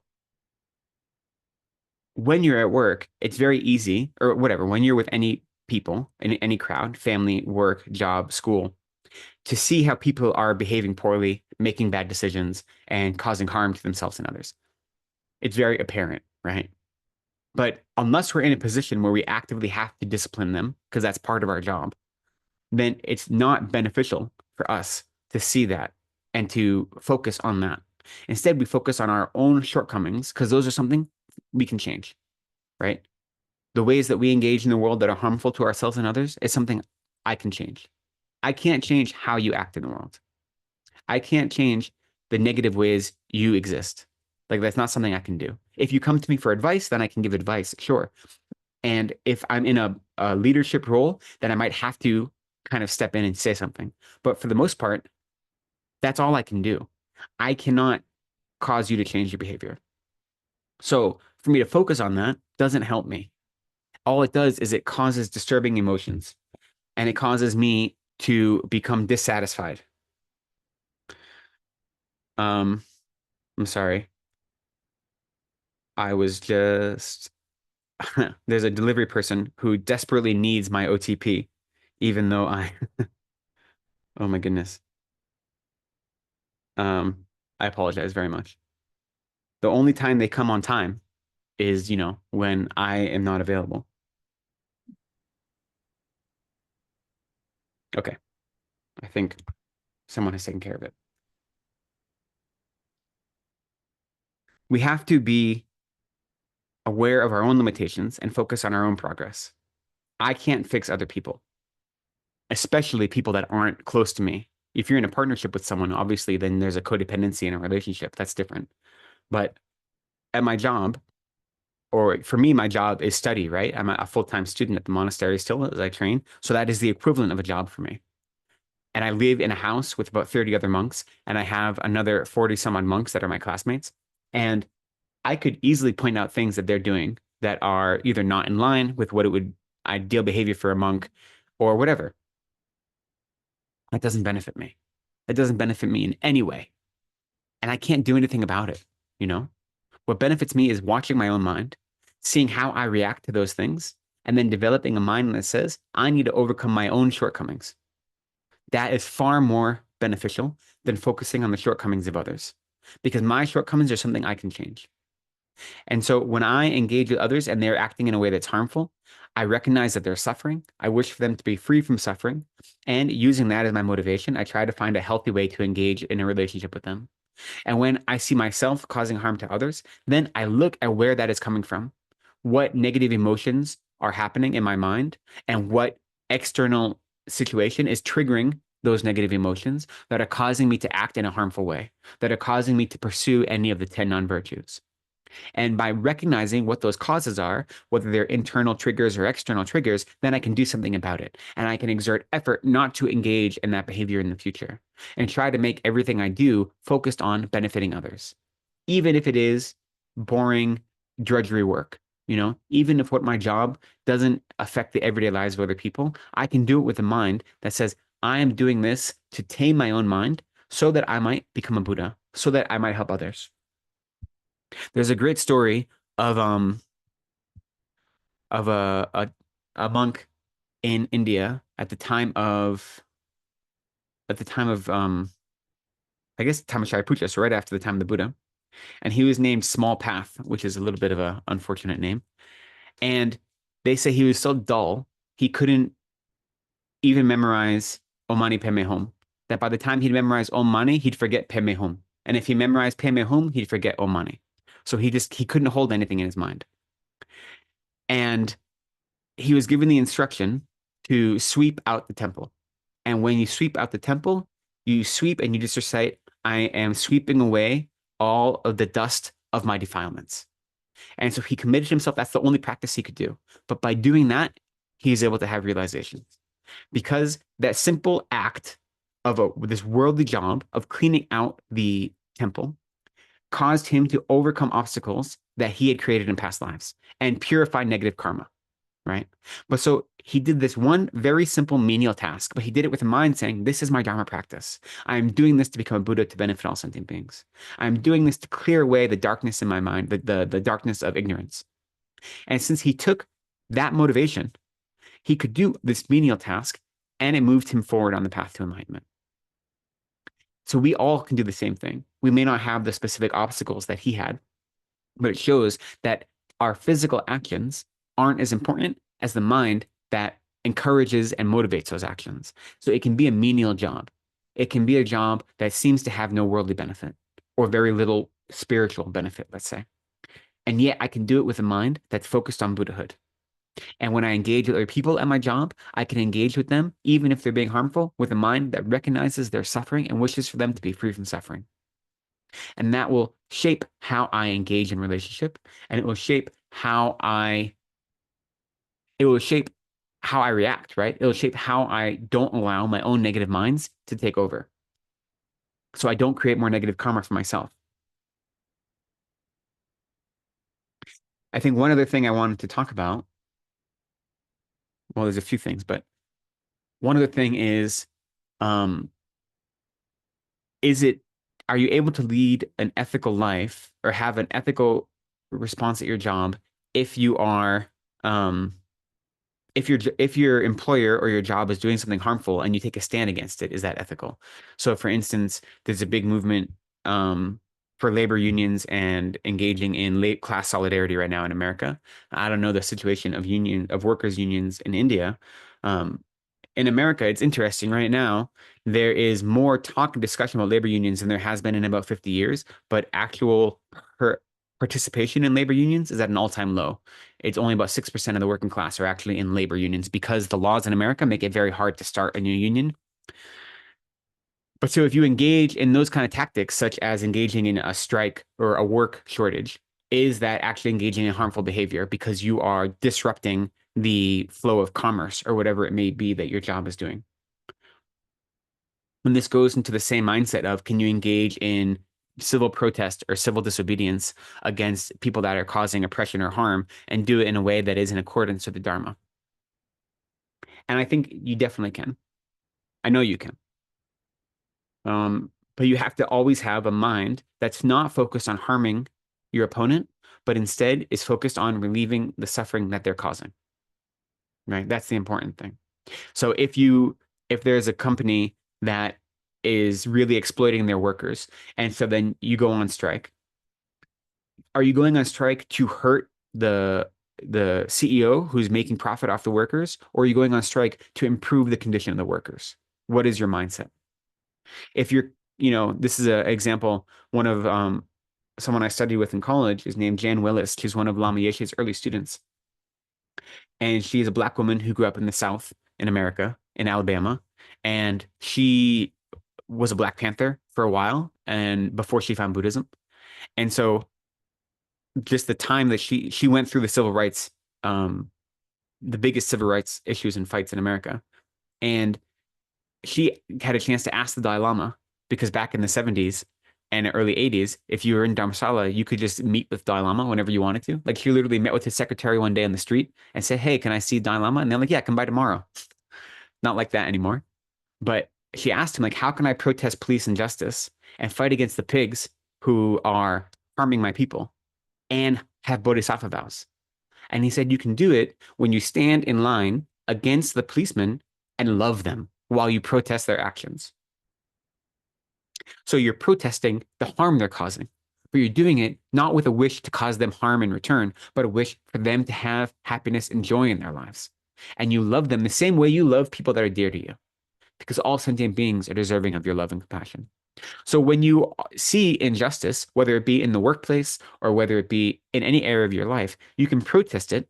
And that might look like you are causing a disruption, but you do it with a mind that isn't wanting to harm your quote unquote opponent. You don't have any anger. You might have outrage. You might be that outrage being a form of compassion that sees others suffering and becomes overwhelmed by it and wants to put an end to it. But it can't be mixed with anger. It can't be mixed with the mind wanting to harm someone else, whether that be your boss, your employer, the government, anyone like this, right? So when you see difficult situations, you can protest against them in a big way or a small way, but it has to be in line with the Dharma. And if it's not, then it isn't a virtuous action. You know, if you say, well, my employers are incredibly rich and they make so much profit and they treat us poorly, so it's fine for me to steal office supplies. That's going to be my protest. That's not a protest, right? That's just attachment, right? And I know like that's like a joke, but I know people that literally have that thought. Like, of course I can steal these things. They have so much. They get thousands of these at a time. I can just take a pack of them home. It's like a joke in America how people steal office supplies. That is not a legitimate protest against, you know, your corporate overlords, even if they are like really greedy, awful people. Like that's not a protest. That's just your attachment. Stealing is always non-virtuous. But so be mindful, and you can use your understanding of the situation to oppose injustice and difficult work environments or harmful people in a way that is in line with the Dharma. That's possible. As long as you remember the 10 non-virtues are always non-virtuous. Okay? Always non-virtuous. Engaging in harm is always non-virtuous, like physical harm. Killing someone is always non-virtuous. Stealing, lying, always non-virtuous. So we have to think, Venerable, the Uh-huh. Google employees who protested against Google for their role in Palestine, Mhm. and mostly everyone who protests, you know, what is happening in Palestine, loses their jobs. Mhm. Uh, so that's their karma, isn't it? Well, it is their karma, but you also have to make a decision what you're able to do. So this goes the same with any sort of civil disobedience as well, is that part of civil disobedience and oppressing like the ruling elite is recognizing that there's a power displacement, and what you're doing may cause you to suffer physical consequences in the world, right? If you look at the people that protested nonviolently with Martin Luther King, they were attacked. They had dogs sicked on them. You know, they were physically assaulted. Yet they knew, or they were arrested, put in jail. They knew that was going to happen, yet they did it anyway. And so these Google employees and many others who protested against that knew that there was a good chance that they were going to lose their jobs, and they did it anyway. There's very likely other employees who had that same sentiment, but didn't feel like they had the resources to lose their job. Maybe they had a family to take care of, and they knew that they wouldn't be able to get a new job quickly. And so I mean, I can't speak to what any of them did, but you have to say, what is it I can do and do with a mind of love and compassion? If I know that me doing this is going to cause me to lose my job and that's going to make me angry and embittered and engage in harmful behavior, then it maybe not be something I can do right now, you know? So you have to find what actions line up with the Dharma and also allow you to exist given your circumstances. And that's going to be different for everyone, you know, which is why, you know, I can't criticize someone who maybe has a similar feeling about the atrocities in Palestine, but didn't protest it because they needed to keep their job. And I can appreciate if you, or a good example, not quite as drastic as that, but when I was in college, I have a good friend who is a chef, and he is like a socialist, you know, very, very progressive, left wing. And so he has obviously a big problem with Walmart. And I don't know if it's not an issue in India, but Walmart is a company in America that really destroys a lot of mom and pop stores, and it controls commerce in a lot of way and treats their employees really badly. And so anyone that's kind of looking for social justice does their best to avoid Walmart because it's so awful in many ways. And so a friend of mine, he's a chef, and he's got more liberal progressive sentiments than I do. And he started doing catering, and he all of a sudden had a family. He had two daughters, and he would go buy all his ingredients at Walmart. And he's like, look, I don't want to, but I need to make enough money to take care of my children. And I have two children that go to private school. And even with the grants I get, it's a lot of money, and I need to take care of them. So for me, I have to make this compromise. And maybe in the big scheme of things, that's not a big compromise, but for his own personal political values, it was a big compromise. But his relationship and his need to take care of his family was more important in that moment. right? So you have to find the balance. And sometimes there are lines that you just can't cross and you have to deal with the consequences. But I can't tell you what that's going to be. You have to experience it in your own life. What's most important, regardless of what that is that whatever actions you do with a mind that is in accordance with the Dharma. So a mind focused in love and compassion and of not causing harm to others. You know, that's what's most important. And then if that is what's guiding you, then you can trust that your actions are always going to be in line with the Dharma, even if they aren't in line with otherworldly goals or activities. Because that's more important, right? Having our actions line up with the teachings of the Buddha is more important than having them line up with worldly expectations. Venerable, I have a question from Sure. me. My question is about the intersection between compassion and the non-virtues. Hmm. So, to give an example, sometimes to be wisely compassionate, you're kind of forced to deal with non-virtue, especially non-virtue of speech or hearing sometimes, because sometimes someone just wants to vent. Your client wants to vent, and you have to listen to the gossip. You Mhm. have to listen to the lies. And if you don't listen, then one, you're not being compassionate.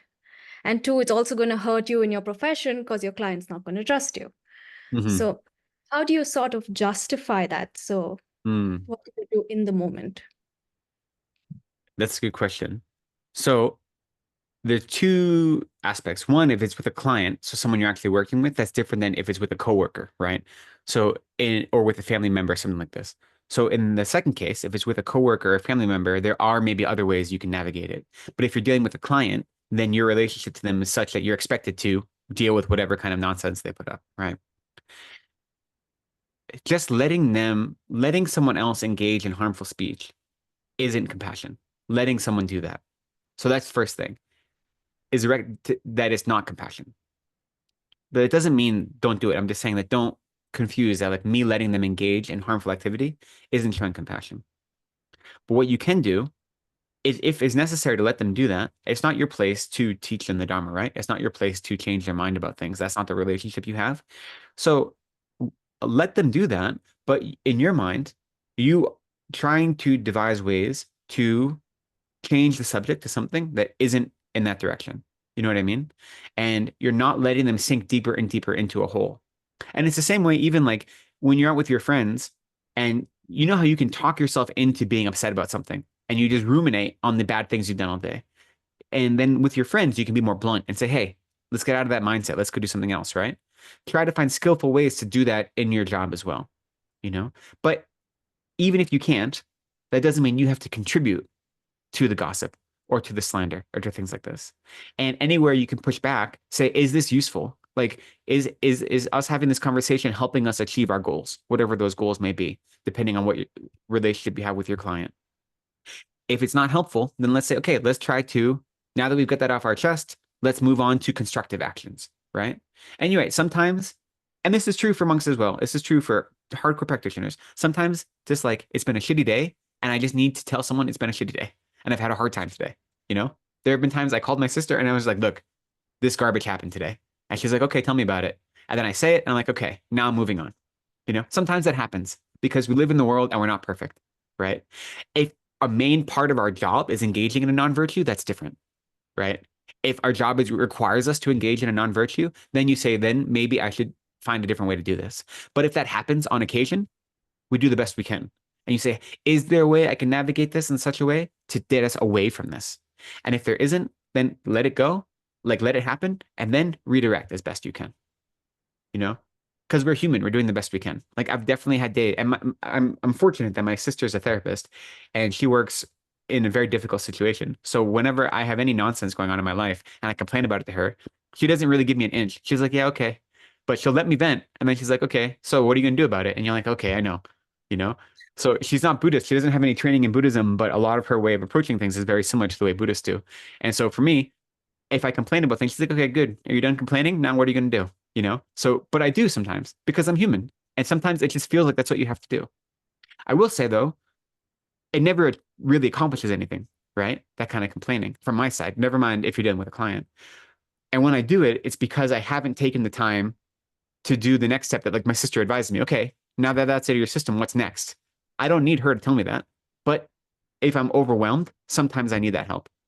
Ideally, I'll have practiced and tamed my mind enough that I get to that place on my own. And I usually do, right? And the more I practice, the less I have to rely on kind of complaining or those kind of things. But, you know, like for instance, when I was home last,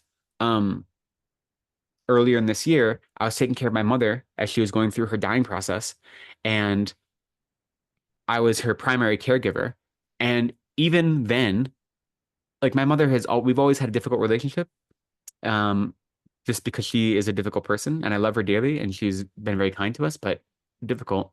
And then her cancer, she had breast cancer, and it spread, metastasized to her brain, and it caused her to be like really mean, like really, really mean. And I had no choice but to help her out and do everything I could to take care of her. And I was living with her 24 hours a day as her primary caregiver. And sometimes, you know, I was the main caregiver, and my sister and brother would help a little bit, but they have families and children and lives and work. So I was doing most of the work. But sometimes I would just have to like call my sister and be like, I can't believe this is what just happened. And it's very clearly not even my mother's fault. Like she literally had cancer in her brain, you know? But it was so overwhelming and is bringing up so much past trauma that like I needed to vent.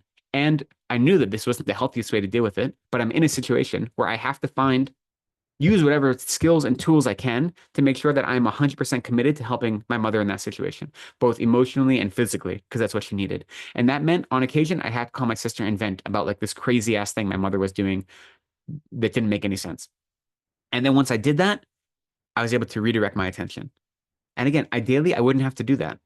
If I made more progress on the path and I was a more realized person, I wouldn't have to do that. But that was where I was. And I realized if I do this right now, it gives me the juice I need to then act in a way that's concordant with my beliefs and with the Dharma, and in a way that's pure benefit, you know? So you have to find the balance, and you have to be honest with yourself and be compassionate toward yourself and realize that like I'm not perfect, but I'm doing the best I can given my circumstances. I think it's the same. A lot of us don't have the luxury of switching jobs. If you're in a job that's harmful, that may force you to engage in some sort of non-virtuous activity, or if not non-virtuous, at least like difficult activity, or you're forced to work with people that are just difficult to work with. Not everyone has a luxury of just like switching jobs, right? If you live in the world, you need to make a living. You need to earn enough to keep, shelter and food. And if you have a family, there's even more responsibility. So you have to say, like, this is the circumstance I have. If I can do anything to improve my external circumstances, I'll take that and I'll work toward that. But if I can't, I'll do the best I can with what is happening here, even if it's not perfect. If I was perfect, I'd be a Buddha already. And clearly I'm not. So that means I'm doing the best I can. And again, this is kind of my refrain, not letting ourselves be lazy or content and just making excuses for ourselves. So always pushing ourselves to do better, but recognizing that we're not perfect, so we have to we can only do the best we can do, and finding that balance between always striving to do better, but not beating myself up for not being perfect. Same goes with a meditation practice. I know that if I worked harder, I could have a stronger level of concentration. But I also know that given what I'm doing at the monastery and all these other things I have going on, if I do too much more, it's just going to backfire on me. So I'm pushing as hard as I can without letting myself get burnt out. And it's not as much as I would like to, but it's as much as I have the psycho-physical, psycho-emotional space to do right now. So you're finding a balance between what your ideal practice is going to be and what you're able to do given your circumstances and your resources. And that's why building a mindfulness is so important, because mindfulness gives us insight into our minds. It gives us that space to not always be acting blindly or reacting, but instead acting intentionally, using mindfulness to analyze the situation and then to act in a way that is in accordance with our own belief system and not in a way that's in accordance with the suffering of samsara. So developing mindfulness then infiltrates all of our everyday activities, including our activities at work, at family, at school, and so forth. Okay, it is almost 12:30. Are there any other questions about anything we talked about today or last week? I know it kind of rambled a little bit at the end, but it feels like it all connects together. I hope. There's one question in the chat. Oh, okay. Basically, Let me see. it's from Julianne. It Uh-huh. says, friend asks for help with a project but pays very little. How can Mm. I negotiate conditions that are respectful of the friendship and my own effort? Yeah, that's difficult. I know a lot of people that are creators and then they do artistic work and their work is not cheap. And people assume that when you have someone like that in your life, you can kind of not take advantage of them, but just not pay what they're worth. And it really, there's no easy answer. If you know that you are going to be resentful of engaging in this project, not getting paid what you're worth, or not being treated in a way that you think is equitable, then you have to find a compassionate way to regretfully decline working with them. If you know that it's going to breed discontent, because otherwise you're going to do the job and be resentful the whole time. And that's not good for your relationship with your friend. And it's also just not good for you as a person. So basically, Venerable, you're saying it's better to just prioritize the friendship and put a boundary? I'm saying it depends on the person. I'm saying that it depends on what they're asking for help with, but it may be that you know that they're not going to give you what's worth, but you can still do that and you won't become resentful, right? That they're not going to be giving you equitable pay or whatever, but my friendship with them is such that I can do that and I won't become angry or resentful towards them for that. And I'm able to do that. And if that's the case, that's great. But if I know that me doing that is going to make me angry and resentful and going to poison our friendship, then it's more important to say, I'm sorry, I can't do this. So you have to see what is your priority. And if you know that you're not going to be able to do that in such a way as to not create negative minds, then yeah, prioritize your friendship and step back. But what you're Okay. really prioritizing is behaving in a way that's in accordance with the Dharma. So that might mean I'm willing to work for little pay because I know that I can do that in such a way that doesn't harm me or Okay. harm others. Okay. Thank It's you, hard, Venerable. I mean, my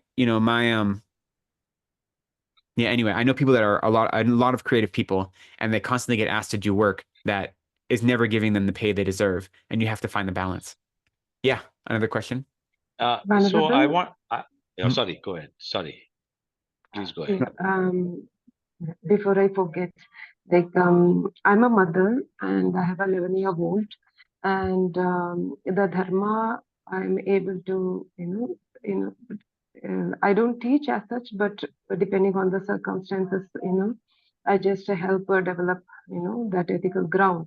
But when is the right time to, help her practice meditation? Is there Mm. any age and how do I do it?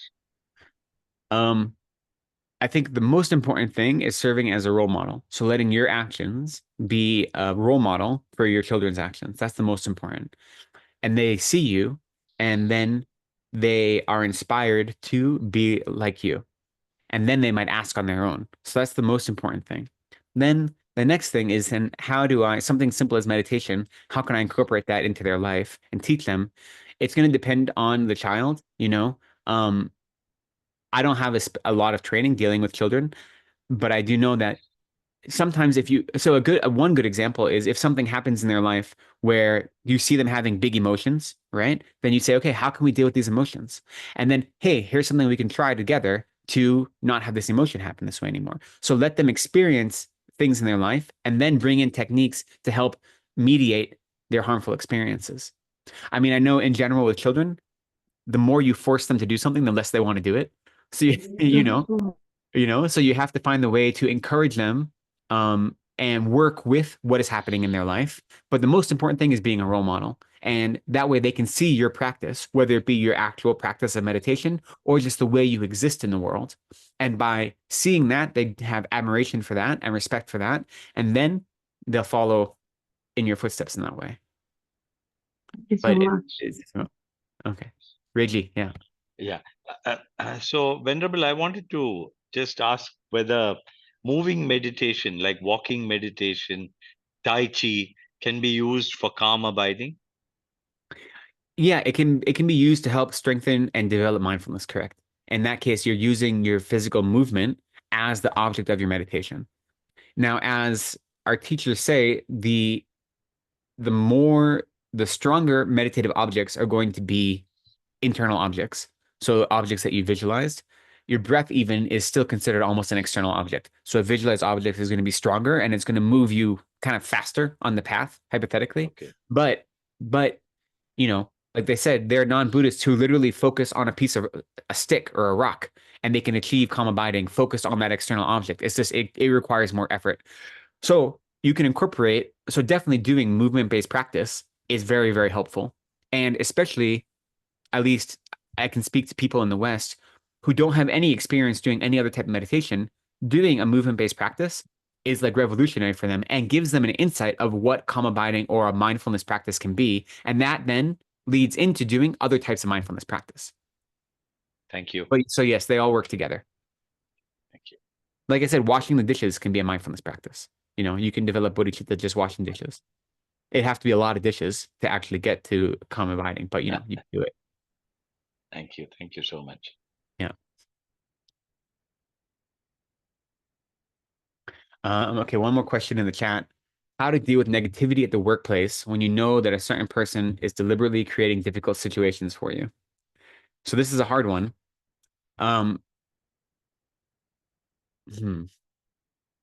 If you know that that person is creating situations just to harm you, if there is a way that you can navigate that, whether by dealing with someone who's higher up in the company than you, and you can do it with a mind that isn't meant to hurt them, but is trying to make as conducive conditions for success as possible, then you can go about that. If you aren't able to do that, due to whatever, maybe it's your boss, maybe there's just no way to actually do it, you have to look at how you respond to those situations and what is it about those situations that are causing distress for you. And is it really a source of distress, or is it your self-cherishing mind that's reacting instinctively to difficult external circumstances, and your self-cherishing mind is what's causing the distress? You know, we didn't talk about it today. We talked about it a little bit last week, I think, but the self-cherishing mind, excuse me, and its emissaries, so the eight worldly concerns, those are where all of our suffering comes from. The reason when someone critiques me and insults me, the reason I get upset isn't due to whatever words they said. It's because of my own image of myself and my own desire to be constantly praised and to not be insulted. The words they said are empty. And I don't mean like empty in the Buddhist sense. I mean like there's no substance to their words, right? They're just words. Yet I reacted to those words in such a way that's created negative minds and a negative experience. And that's because my self-cherishing mind does not want critique or insult. It only wants praise. So if you aren't able to take such steps to improve your physical circumstances or environment, you should always still be recognizing that no matter what that person's doing, they're doing it because they're suffering and they don't want to be suffering. They don't understand the difference between suffering and happiness. They think what they're doing is going to bring happiness. All it's doing is creating more suffering for themselves. As a result of that, I have compassion for them. I want them to be free from suffering. And as a result of that, I don't develop anger or frustration towards them because I realize they're not in control of their actions, but I develop anger or frustration with their suffering. And that's what I want to get rid of, is their suffering that's causing them to act in such a way. And based on that, I look at my own mind and I say, regardless of their actions, why is my reaction or my experience this way? And is that something I can control? How can I control my reaction to those harmful situations? And sometimes, like I said, we don't have the resources to do anything else. So like, there was a time when I first lived here at Sarah, my first year, I was living in a different house, and there was another monk there who was very destructive and harmful. And I knew it was not good for my mind to be living with him. So I moved because I said, I don't have the ability right now to focus on my studies and focus on navigating this complicated relationship at the same time. So instead, I'm going to find a more conducive environment. I moved into the house I'm living in now with my teacher. So sometimes when you have the opportunity to change the physical environment, you have to, because you realize that's your limitation. And if you don't have that opportunity, then you have to see, what can I do so that I'm not reacting to this provocation? And that usually involves compassion and looking at your own self-cherishing mind. but it's hard. It's really hard. So don't think that that is easy. It's a difficult thing. And it takes work and it goes slowly. Venerable, I have a question. Okay, go for it. Is that beautiful altar behind you your private altar Yeah, that is. in your Usually room? I have a green screen behind me in my room, but it just takes up so much space and I haven't done a lot of online teaching, so I don't have my normal setup. So that is just my altar, yeah. Beautiful, But I Venerable. built it. I built it a while ago, a couple years ago when I moved to this room. It's beautiful. Well, thank you. I appreciate it. Since Okay.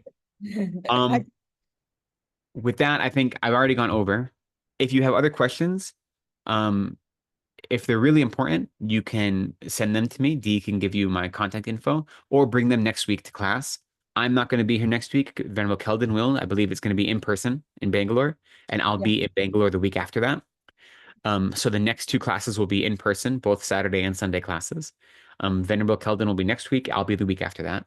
So you can bring, even though it's a question that may have come up in this course with me, you can bring it to him and vice versa. If you're in a class with him and a question comes up that you can't get answered, you can bring it to me because the two of us working together. So we're happy to, help you out in any way we can with that. So always feel free to do that.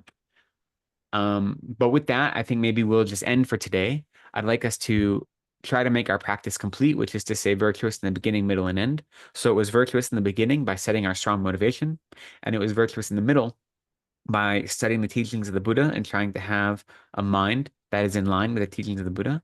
And we make it virtuous in the end by dedicating our merit. So we recognize that our practice together today has created some merit, some virtue. And instead of keeping that for ourselves, we dedicate it to all sentient beings, that my good karma, my merit, may ripen on suffering sentient beings, that they might experience happiness and the bliss of Buddhahood, that may be free from all suffering. So we dedicate in that way. And what we will do is just some very brief dedication prayers. Let me see. Okay. What do we have? Let's skip this one. There we go. Dedication prayers. So we'll just do these few prayers in English quickly. So our mind is realizing that we are rejoicing in the merit we've accumulated and we're giving it away to others. And we'll do these all in English. May the supreme jewel bodhicitta that is not arisen arise and grow, and may that which has arisen not diminish, but increase more and more. In the land encircled by snow mountains, you are the source of all happiness and good. All-powerful Chenrezig Tenzin Gyatso, please remain until samsara ends. Savior of the snowland teachings and transmigratory beings who makes extremely clear the path that is the unification of emptiness and compassion, to the lotus holder, Tenzin Gyatso, I beseech, may all your holy wishes be spontaneously fulfilled. May the glorious Guru's lives be long and stable. May all beings equaling the extent of space have happiness. May I and others without exception accumulate merit and purify negativities. And may we be blessed to quickly attain Buddhahood. From my two collections as vast as space that I have amassed from working with effort at this practice for a great length of time, may I become the chief leading Buddha for all those whose minds' wisdom eye is blinded by ignorance. Even if I do not reach this state, may I be held in your loving compassion for all lives, Manjushri. May I find the best of complete graded paths of the teachings, and may I please all of the Buddhas by my practice. Using skillful means drawn by the strong force of compassion, may I clear the darkness from the minds of all beings with the points of the path as I discern them. May I uphold Buddhist teachings for a very long time. With my heart going out with great compassion in whatever direction the most precious teachings have not yet spread or once spread have declined, may I reveal this treasure of happiness and aid. May the minds of those who wish for liberation be granted bounteous peace, and the Buddha's deeds be nourished for a long time by even this graded path to enlightenment, completed due to the wondrous virtuous conduct of the Buddhas and their sons. May all human and non-human beings who eliminate adversity and create conducive conditions for practicing the excellent paths never be parted in any of their lives from the purest path praised by the Buddhas. Whenever someone makes effort to act in accordance with the tenfold Mahayana virtuous practices, may he always be assisted by the mighty ones, and may oceans of prosperity spread everywhere. May the king of Dharma, Tsongkhapa's way of Dharma practice flourish. May the omens of obstacles be pacified, and all conducive circumstances be complete. By relying on the two accumulations of myself and others in the three times, may the teachings of the conqueror Lobsang Drakpa blaze for a long time. Great. Thank you so so much. much, Venerable Thank you. Legden. Thank you very much. Thank you, everyone, for coming today. I Fabulous. appreciate you. I hope you have a great rest of your weekend, and Yes. we'll see you next week. Okay? Thank you so much, Thank you. Venerable Thank Legden. Thank care. you. Thank you. Thank you, Bye-bye. I Venerable. hope to see most of you in the center soon. Next weekend is teachings by Kaldenla. And also Tuesday is a soak day, which is for some of you maybe a practice day. Soak is the day that we make practices to, Buddha. You can do it privately. It's a very auspicious day. We have 2 soak days every month. So we'll send the information. And while there's nothing happening at the center on that day, please remember that day so you can make special prayers to the Buddha. All right. I'll see you all next week. Bye-bye. Thank you, Dee. Bye. Thank you, Dee. Anshuman, I will get in touch with you this evening. All right. Bye-bye, guys. Dee, Thank you. this recording will be put in the YouTube, right? Yes, Shanti is out of town. She usually manages that. So when she comes back, Okay. it will be up. Okay, thank you so much. Thank you. Thank you, Julian. Thank you, Neha, Alicia, Anu, Akshunya Bharti, Madhvi ji. Bye-bye. Bye.